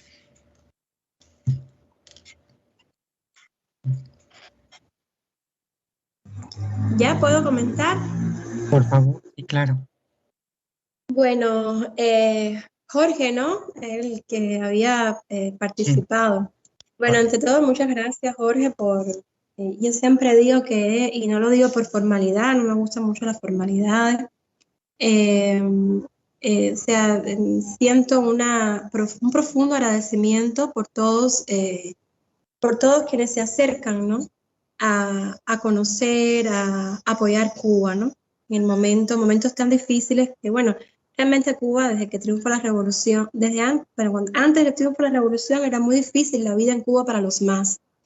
Después que triunfa la revolución, ha sido difícil no por el sistema, ha sido difícil por el bloqueo al que hemos estado, por la guerra a la que hemos estado sometidos, ¿no? Pero yo, desde mi criterio, estamos en un momento particularmente complicado, ¿no? Por la pandemia, por el recrudecimiento del bloqueo, porque ya son muchos años de carencias económicas inducidas, ¿no? Y la gente también, pues, para eso está el bloqueo, ¿no? Para que las personas se cansen. Entonces hay todo un conjunto de factores que hacen del momento de hoy un momento muy especial, aunque yo creo que la respuesta que está dando nuestro gobierno y que estamos dando también como pueblo, pues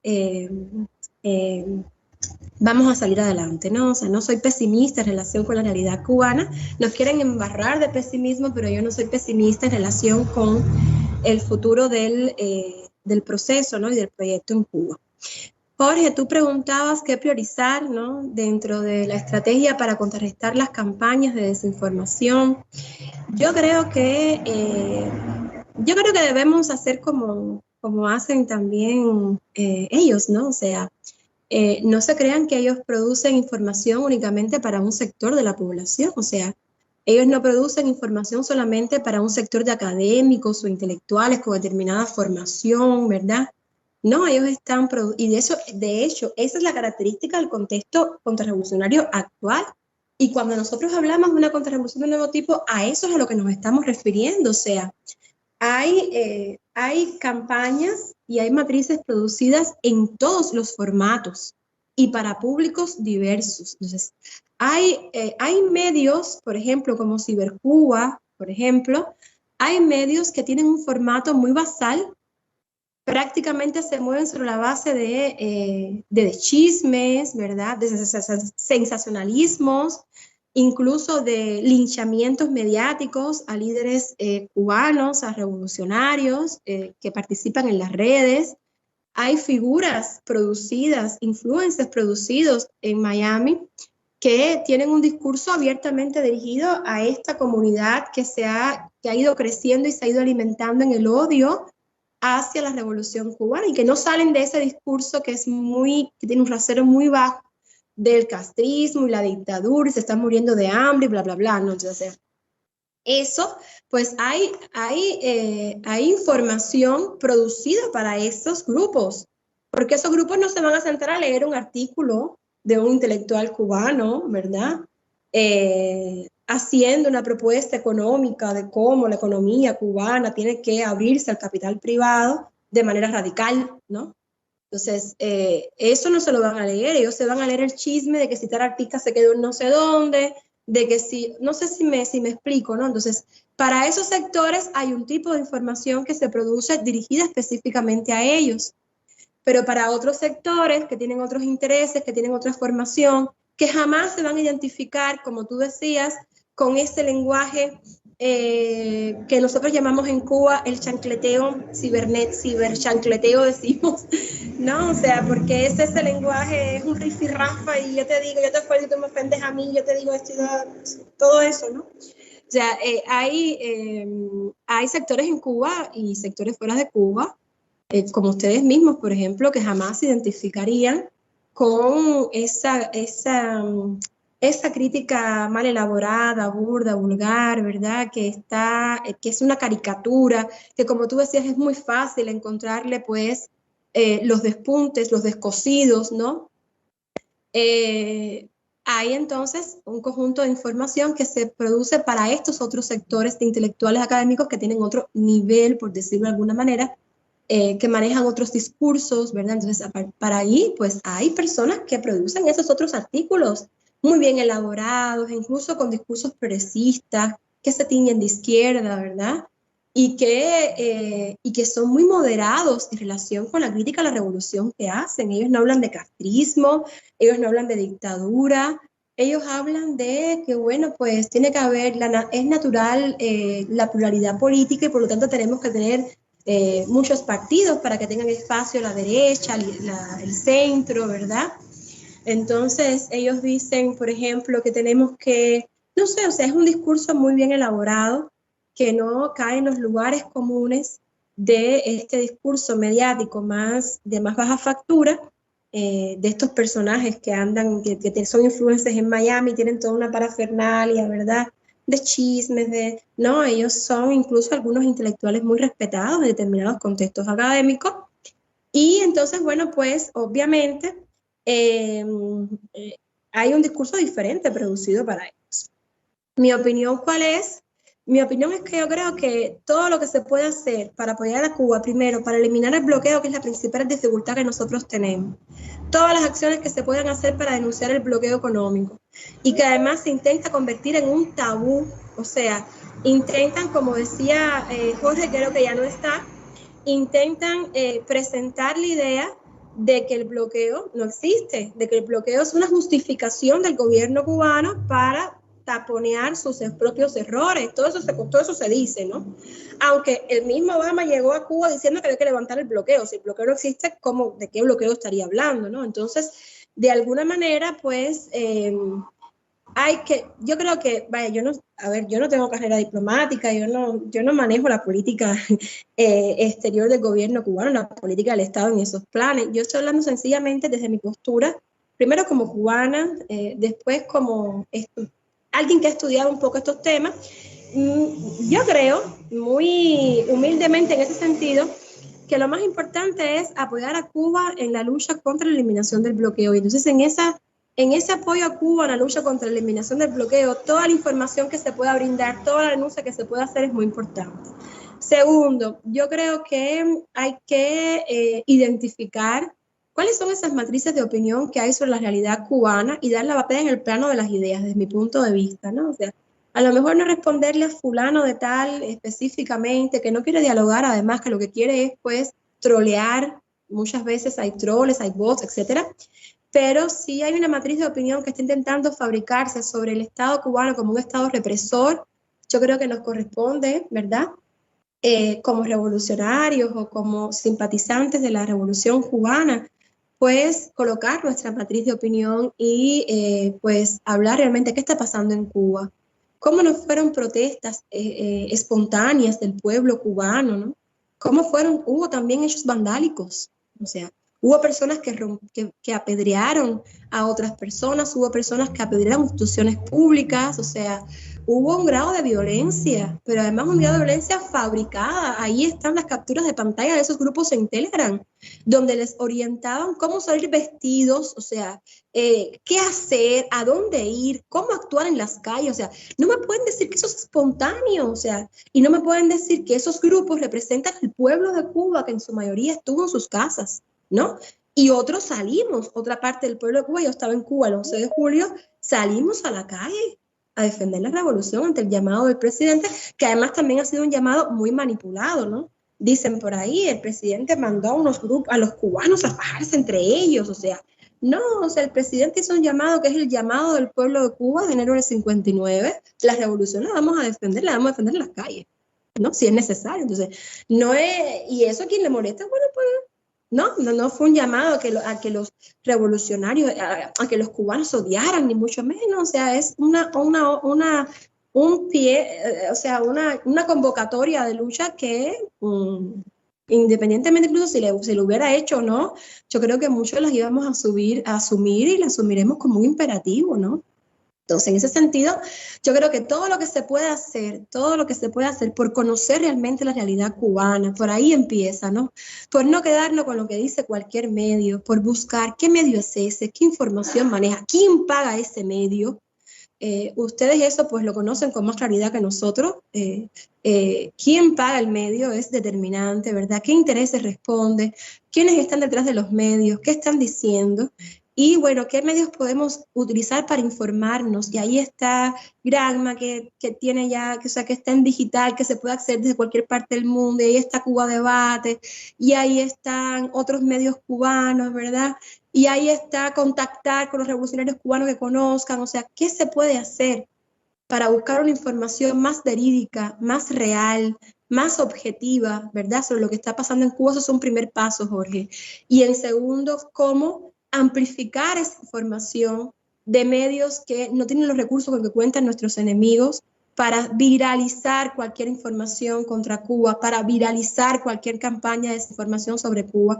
Ahora mismo, por ejemplo, acaba de salir en Cuba Debate una publicación donde muestran cómo la UP, la Unión de Periodistas de Cuba, a través de un equipo que tiene conformado, desmonta toda la campaña de ciberguerra que se está articulando en estos días, las cuentas de Twitter que están involucradas, cómo se crearon miles de cuentas de un día para otro, cómo los mensajes no son mensajes originales, la mayoría son mensajes fabricados y reproducidos por estas mismas cuentas. O sea, yo creo que es muy importante informar qué está pasando realmente en Cuba, ¿no? Con sus matices, con sus contradicciones, como decía Jorge. O sea, no es tampoco todo color de rosa. Hay mucho que avanzar desde el punto de vista cultural, sobre todo porque la guerra cultural ha sido muy fuerte. Y hay una idealización también dentro de determinados sectores, de determinadas cuestiones, ¿no? Que tenemos que dar la batalla cultural para, de alguna manera, pues, salir adelante, ¿no? En ese sentido. Y sí, hay rezagos de un pensamiento que a veces es homofóbico, que a veces es misógino, que a veces es racista entre determinados sectores, agravado por una crisis económica. O sea, es muy difícil hablar a las personas de valores en medio de una crisis económica, donde es tan difícil conseguir la vida el día a día. Entonces, yo creo que, pero estamos ahí, estamos en la batalla y estamos escribiendo libros y estamos publicando artículos. Y hay programas de televisión, por ejemplo, como Confilo, que están intentando también pues, denunciar todas estas campañas de desinformación. Y así, o sea, se hace mucho. Y yo los invito, obviamente, a buscar información en estos medios que son alternativos a las corrientes hegemónicas a nivel mundial y a amplificar amplificar qué está pasando realmente, cuánto se hace dentro de la revolución. Mira, Jorge decía, yo no sabía que había un programa nacional del adelanto de las mujeres. Él no lo sabía, no por gusto. Es que la intención de los medios es silenciar lo que se está haciendo. Entonces, la intención es que Jorge sepa cuántas mujeres están muriendo y no que existe un programa nacional para el adelanto de las mujeres con una intención política de trabajar contra la violencia de género. Entonces, yo creo que brindar mucha información, convertirnos cada uno en un medio, convertir nuestras redes, convertirnos en un medio de información que contrarreste las campañas, que luche por la eliminación del bloqueo. Yo creo que es un apoyo importantísimo a la revolución cubana y es más, y al pueblo, sobre todo al pueblo cubano, y es más efectivo que caer en una discusión con fulano o mengano. Yo en lo particular, por ejemplo, nunca discuto en redes con, yo si veo que fulano está transmitiendo alguna idea que es nociva, yo tomo esa idea, la desmonto, amplifico lo contrario, y ya ahí le respondí a fulano sin caer en el tututú con él, ¿no? O sea, yo creo que por ahí es por donde va la cuestión. Convertirnos, como dice Fernando Buenabad, no sé si lo conocen, mexicano. Fernando Buenabad dice convertirnos en una guerrilla semiótica, ¿verdad? Porque hay una disputa de sentidos muy fuerte, pues interconectarnos, articularnos, ¿verdad?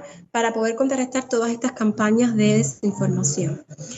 Y la segunda pregunta, bueno, pues justamente eso es una cosa que yo decía, hay un programa nacional para el adelanto de las mujeres, y un programa nacional contra el racismo en Cuba. Son programas que parten de un diagnóstico muy importante de cuáles son las principales limitaciones de la sociedad cubana contemporánea en esos temas. Son programas que han sido desarrollados por especialistas, académicos, investigadores y que se han discutido también en el más alto nivel del gobierno cubano, y son programas que se han aprobado, incluso el programa nacional por decreto presidencial, y que bueno, hay una tensión. Se acaba de reunir el presidente con la Federación de Mujeres Cubanas y con un grupo de mujeres cubanas que han trabajado en el programa. Hay una intención muy clara del gobierno, del partido, ¿verdad? Y las organizaciones por llevar estos programas adelante. Estos programas identifican limitaciones como la que estabas hablando y la que yo me hacía referencia. O sea, yo no creo que todavía tengamos en Cuba eso, ¿no? Ese sistema que transversalice la educación en materia de género, la educación en otros órdenes. Yo creo que eso es una...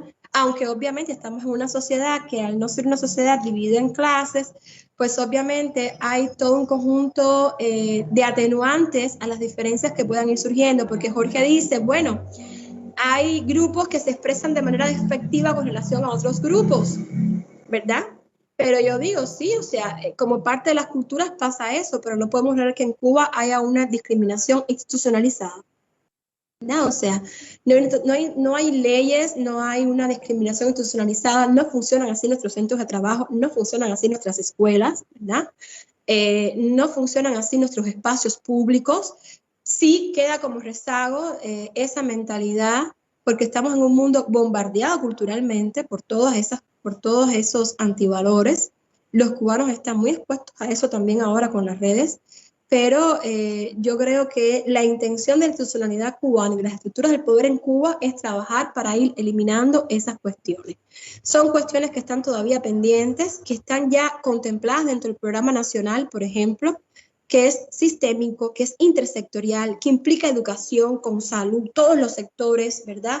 La cuestión legislativa, jurídica, que hay representantes de todos los organismos, o sea, se busca eso. A la segunda pregunta, eso es a lo que vamos trabajando, eso es a lo que apuntamos, pero no es una cosa que esté todavía resuelta desde mi punto de vista en la sociedad cubana actual. Está vista, está identificada como problema, hay un plan estratégico para abordarla, estamos en ese plano, ¿no?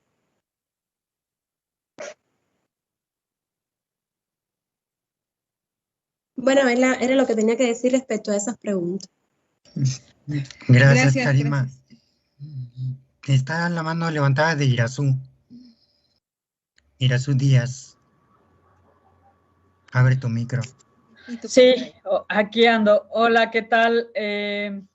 Hola. Gracias, Karima. Pues muy, bueno, excelente exposición y pues bueno, sí, en efecto, también desde la sesión anterior estábamos viendo la importancia de los medios de comunicación y de cómo ser pues en efecto, sí conozco a Buenabad, y en efecto él mismo dice que en general los gobiernos progresistas o de izquierda, socialistas en general, pues en cuanto a la comunicación, pues no son muy buenos, o les ha faltado avanzar, no a todos, por supuesto, pero pues les ha faltado a los gobiernos en general tener mayores expectativas en comunicación y acciones al respecto, de tener medios de avanzar en ello, porque como sabemos, en efecto, la derecha pues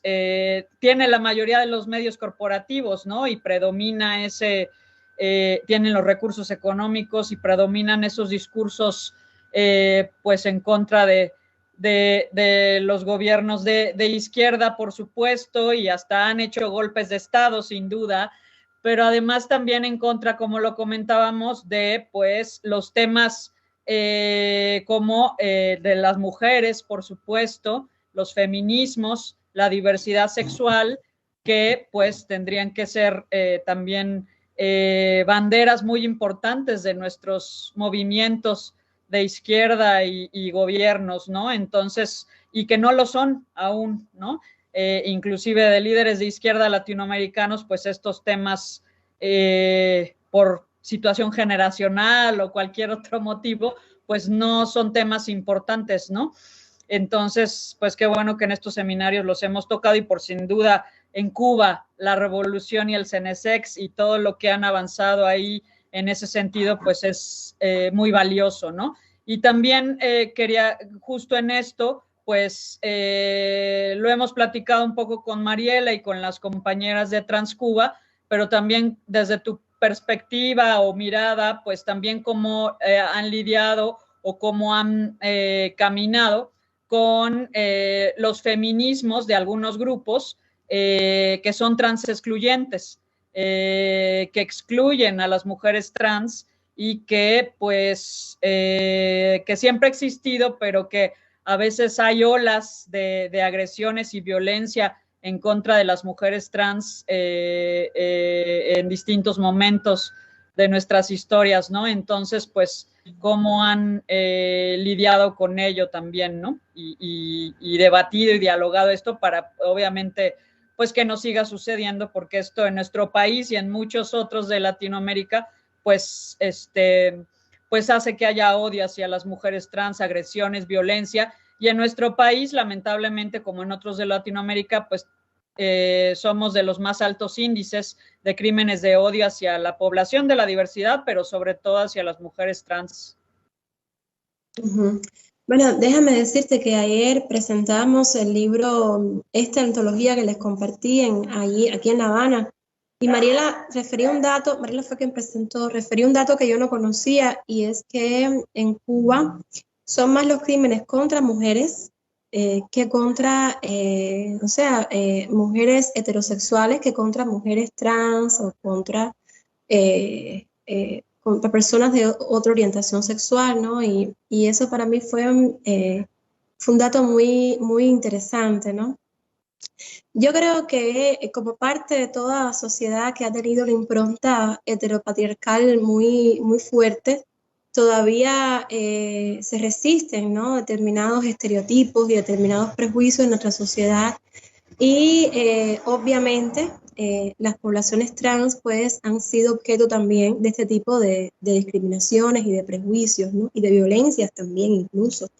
Yo creo que ahí no se puede contar esa historia y no se puede contar este presente sin el trabajo del CNC. O sea, yo creo que ha habido una labor muy sistemática y muy seria de ir visibilizando estos espacios de discriminación, estas tendencias, y de ir también educando en una postura diferente que integre a los grupos trans, incluso también al protagonismo desde la conformación de las políticas, de la conformación de los espacios de socialización, a participar también como protagonistas dentro de todos estos programas que se impulsan para, pues con un matiz también de despatriarcalización, de crear otros referentes, ¿verdad? respecto a estos temas esenciales. Como tú decías, yo creo que hay hay feminismos que se desentienden de muchas luchas, que también afectan a grupos específicos de mujeres. Entonces, hay feminismos que solo son abanderados de determinadas causas que benefician a grupos muy privilegiados. Entonces, yo creo que por eso justamente nosotros hemos pensado que tenemos que hablar del feminismo en nuestros propios términos. Y por eso sale este libro y por eso se hacen otras iniciativas, ¿verdad? Porque tenemos que apropiarnos de un feminismo que vaya contra todos esos órdenes de discriminación y de violencia. En ese sentido, yo creo que yo no identifico un feminismo en Cuba que tenga, o sea, que se exprese abiertamente desde mi perspectiva y hasta donde sea. Yo creo que Mariela a lo mejor trabaja estas temáticas mucho más que yo, no la temática del feminismo, pero con estas comunidades en específico, pues a lo mejor les pudo abordar o con mucha más claridad que yo. Yo creo que el feminismo en Cuba es aún un feminismo, estos feminismos, ¿no?, que se asumen también como instrumentos para desacreditar al Estado, la revolución y demás, es un feminismo que todavía sigue siendo muy light, o sea, muy, ¿cómo decir? Tomar determinadas causas específicas, incluso importar discursos, que si somos sororas, que si esto, que si lo otro. O sea, yo no tengo nada en contra de la sororidad, ¿no? Pero no sé si me hago explicar, ¿no? O sea, es como tomar algunas frases, algunas ideas y entonces hacer ahí como una amalgama, porque es algo muy de moda, porque está cool ser feminista hoy, porque, no, y tú también en Cuba, no sé qué, yo sí te creo, ¿no? Y justamente yo creo que el trabajo que hace el CNC, el trabajo que hace la FMC, ¿verdad? El trabajo que estamos haciendo es para darle un mayor rigor, ¿verdad?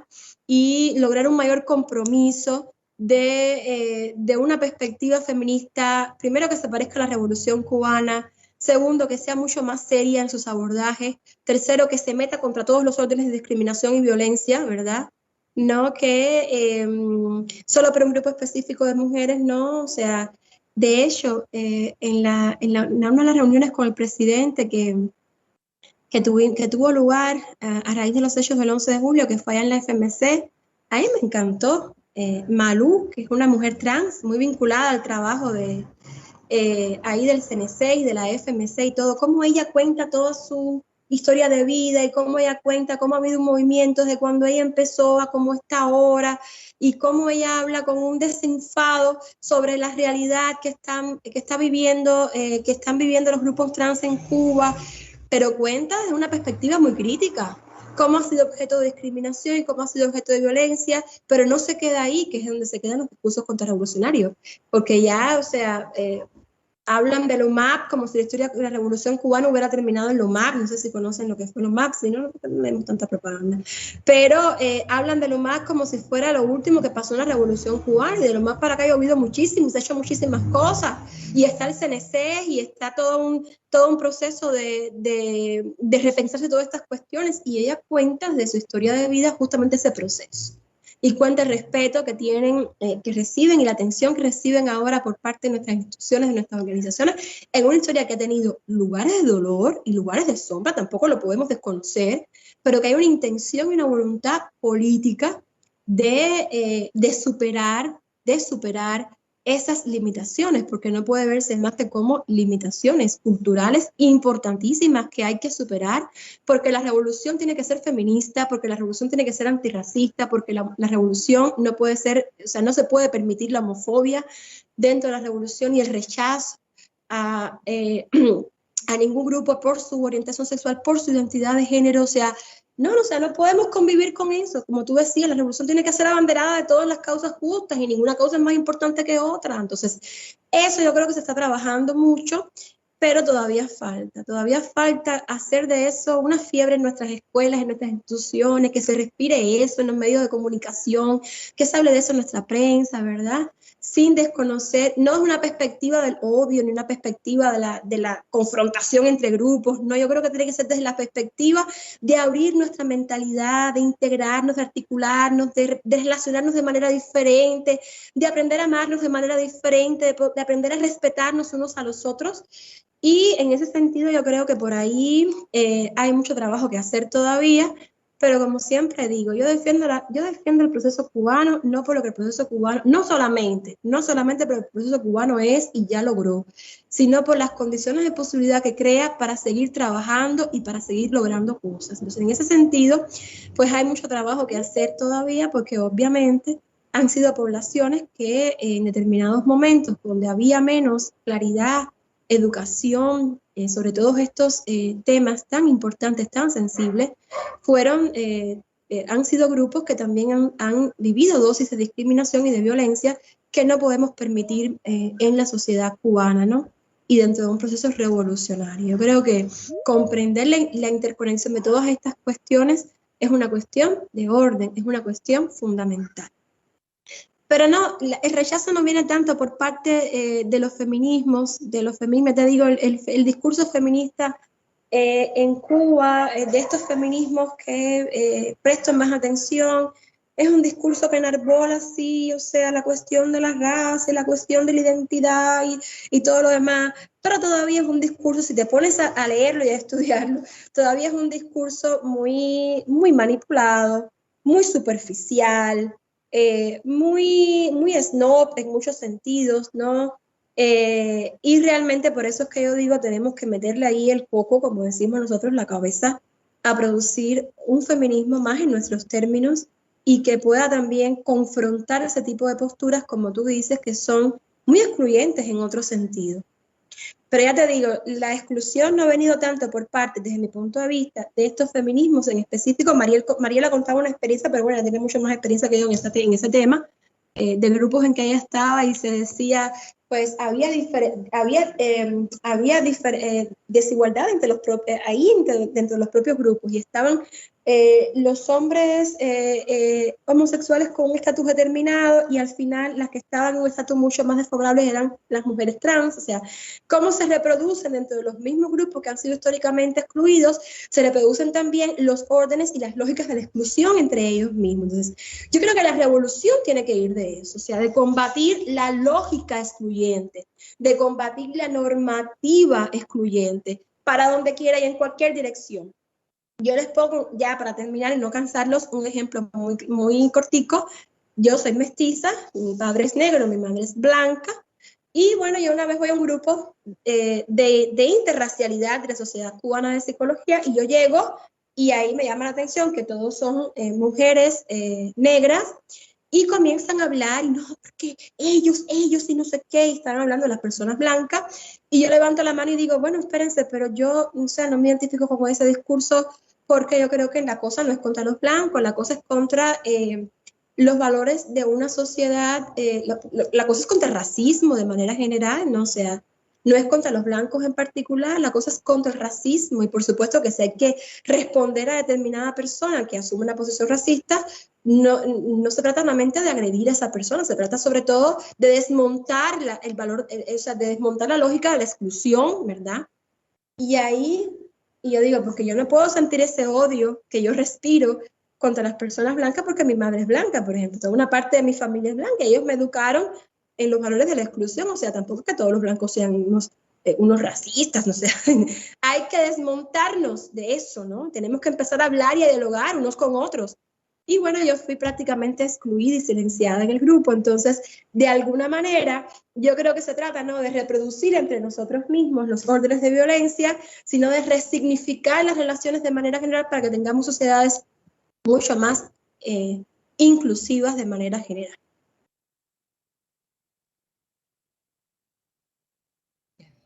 Muchísimas gracias. Yo creo que abordas temas crudos, realidades, porque se generaliza en todo el mundo. El propio tema de la exclusión dentro de las poblaciones sexodiversas, que entre nosotros mismos o nosotras mismas, es cotidiano. Que las poblaciones gays no quieren a las poblaciones trans, las compañeras lesbianas tienen críticas también a la población trans, que entre los sectores gays no se quieren, y entonces es una guerra de todos contra todos. Yo creo que eso es una cosa que tiene mucho que ver también con el sistema. Claro, por supuesto. El sistema, discúlpame, solo una acotación, desde mi punto de vista, creo que una de las cosas más importantes que ha hecho el sistema es fragmentar las formas de articulación colectiva en todos los órdenes posibles. O sea, desde hacernos pensar que las soluciones a las contradicciones sistémicas son biográficas, hasta hacernos pensar que mi grupo, ¿verdad?, con quienes yo me llevo bien, con quienes me identifico, quienes reafirman mi identidad, ¿verdad?, son lo más importante y son los que tienen que, o sea, yo creo que de alguna manera el sistema ha abogado mucho por eso, porque no podamos dialogar unos con otros, ¿no? Yo creo que una de las formas que podemos contrarrestar eso es encontrarnos formas de articularnos, ¿no? De entender que la autonomía será colectiva, que la igualdad será colectiva, que la justicia será colectiva o no será. O sea, no es cuestión de un solo grupo, de una sola persona o de un líder, por ejemplo. Yo creo que es colectivizar mucho más las luchas. La colectividad tiene que ser a partir de un sistema o de un proyecto social colectivo. Si no aprendemos a crear comunidades, estamos en el vacío. No hay más manos, pero Nelly tiene una intervención. ¿Por aquí? No. Una intervención muy rápida. Sí, conocemos a Fernando Buenabad, lo seguimos. Yo difundo mucho su página, por supuesto, todo lo que sea. Y el último artículo, si no mal recuerdo, hablaba de la semiótica de la Revolución Cubana, que también lo difundí. Sí, a mí me sorprenden mucho todos estos grupos de los que tú comentas, que han estado difundiendo, eran 21 los que pusiste en pantalla en tu programa, eran 21 grupos, Cuba, todos esos grupos, ¿no? Y hoy en la mañana justamente muchas cosas de las que hacemos casi cotidianamente, despertarnos el día del celular. Entonces, está en mi celular, está Hernán Gómez de la Octava, no sé si la llegaste a ver acá en México, y Hernán Gómez estaba entrevistando a un líder, a uno de los líderes. Él dice, no soy ultraderecha, solo soy de derecha, pero él habla de que ahora, antes de las elecciones y para el proceso electoral mexicano, para la sucesión presidencial, solamente en este momento llegaron a México 500 gentes de Estados Unidos o de varios lugares que vienen a contrarrestar un proceso y son de derecha. Y dicen, no, nosotros no somos yunque ni somos del PAN, son de la derecha, ¿no? Y en algún momento se van a articular con los yunquistas y se van a articular con los priistas, con los periodistas, con los del Movimiento Ciudadano para contrarrestar este proyecto que queremos ver que un día funcione, la 4T, en toda la magnitud que las comunidades lo necesitan, que la diversidad lo necesita.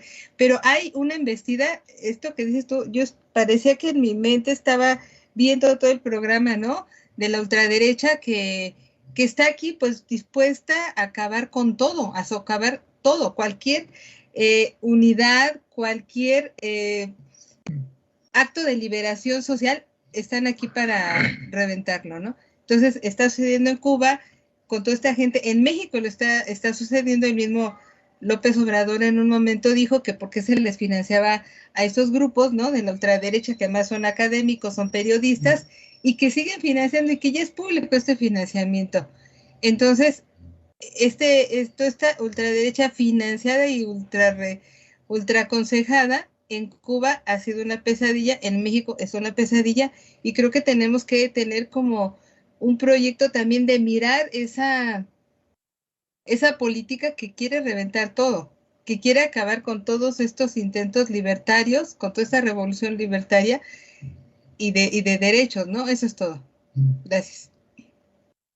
No, y justamente lo que le molesta a Estados Unidos, tú decías, llegaron 500 estadounidenses para interferir, ¿no?, el proceso electoral, pues eso es justamente lo que molesta, ¿no?, de Cuba, que a Cuba no pueden desembarcarse los 500, no sé si me explico. Entonces, justamente, y se desembarcan ahí los 500, desembarca una forma de decirnos, llegan los 500, justamente porque hay una intención también de dominación económica y demás, ¿no?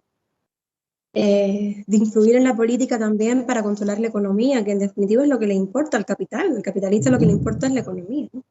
Entonces, justamente en Cuba, pues, como hay un coto, de alguna manera, a la intervención en los asuntos internos del país, pues ellos están todo el tiempo intentando revertir ese orden, ¿no? Y por eso es la presión tan grande que hay, pero sí estamos sometidos a los mismos mecanismos de presión en toda la región, no solamente en Cuba. Cada contexto con sus particularidades, y estamos también muy agradecidos al gobierno de López Obrador, quien estuvo recientemente en la isla y que además se ha mostrado con una postura muy contraria al bloqueo y también con una postura muy firme, ¿no?, ante estos mecanismos de injerencia estadounidense, al no asistir a la cumbre, por ejemplo. Yo creo que esas muestras de apoyo a nuestro pueblo son invaluables por parte del gobierno mexicano actual, son invaluables. Sí, creo que el gobierno mexicano ya tenía que haber rescatado la política exterior que los gobiernos neoliberales habían tirado al caño. Desde Fox, incluso desde el propio Zedillo. Las relaciones con Cuba se volvieron muy tensas con Zedillo. Con Fox estuvieron al borde del quiebre. Y no decir con Calderón y con Peña. Entonces ahora la política y las declaraciones del presidente Andrés Manuel sí reflejan un claro marcaje de distancia con aquella política intervencionista y rescata la política exterior y la doctrina Estrada en el tema de la autodeterminación y soberanía de los pueblos. Es algo que aplaudimos. ¿Vieron la declaración del presidente López Obrador en Cuba? ¿Tuvieron la oportunidad de verla?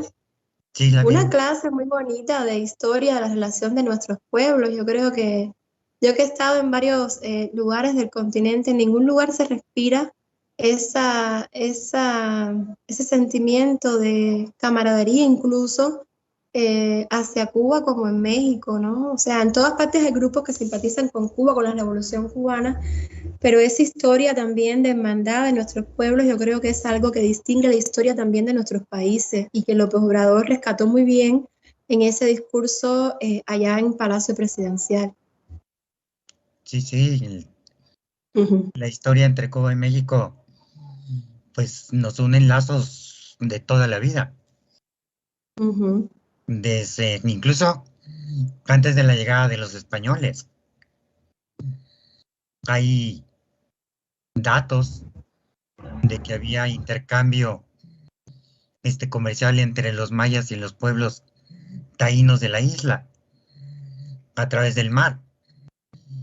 Ya con los españoles nos mandaron a Cortés y bueno, toda la historia. Pero tenemos lazos de hermandad gigantescos y que queremos compartir.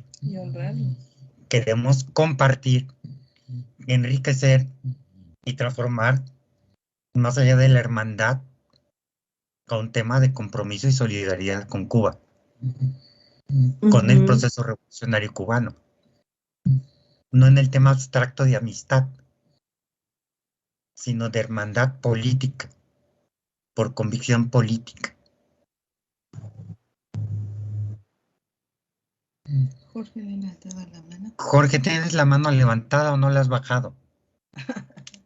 ¿O vas a volver a participar? Alejandro, no, creo que ya no está Jorge, ¿no? ¿Sí? No lo veo. Porque iba manejando. Bueno, no hay más intervenciones. Ya tenemos casi 2 horas, está Karima. Nos tenías atrapades. Sí, tu No intervención. se preocupen, que yo sé que las conversaciones con mexicanos y Mexicanas son extensas. Yo conozco, ya llevo 7 años residiendo en México. Fíjate. Entonces, Porque pues cuando vamos, nos juntamos es hasta la madrugada. No, Sí. no, hoy no, pero quiero decirles. no, Ya lo sí, haremos en forma presencial. Sí. sí, tenemos la propuesta de que el próximo seminario del año que entra, hacerlo presencial y tratar de que sea en México la sede y traer a las especialistas, a los especialistas que nos acompañaron a este seminario para que nos expliquen cómo a lo largo de este año que inicia, qué logros ha tenido el CENESEX y los temas relacionados con la sexualidad, con el tema de mujeres, con diversidad sexual, etcétera, qué logros han tenido en Cuba en el proceso revolucionario. Y antes de terminar, queremos recordarles que el jueves tenemos la última sesión, el 8º tema de este seminario, y el fin de semana tenemos la segunda edición del Festival Siempre es 26, que celebraremos nuevamente en Los Pinos y que contaremos con la presentación artística de Amaury Pérez y de Virulo, que habrá artesanía cubana, comida cubana y algo más, Y tazas de la promotora. y tazas alusivas para financiar las actividades de la promotora Vapor Cuba. Entonces, nuevamente agradeciéndote, Karime, y esperando volver a enriquecernos con tu presencia.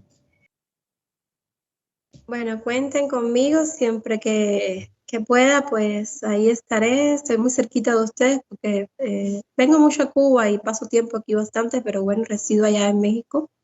Así que todo lo que necesiten y muchas gracias, como siempre digo, por todo, por acercarse a Cuba, por querer conocer, por mostrar interés, por hacer lo que hacen. Es algo invaluable. Yo creo que para todas las cubanas y los cubanos es algo invaluable. Así que cuenten conmigo y nada, seguimos en combate. Siempre es 26. Muchas gracias. Muchas gracias.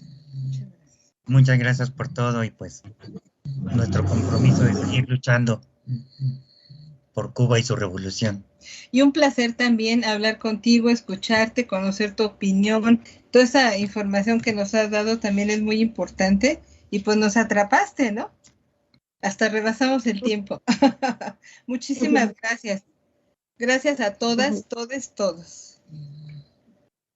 Nos vemos. Hasta luego. Buenas noches. Buenas noches. Buenas noches en Cuba. Aquí también ya buenas noches. Chao. Nos vemos el próximo jueves, amigues, amigos, amigas.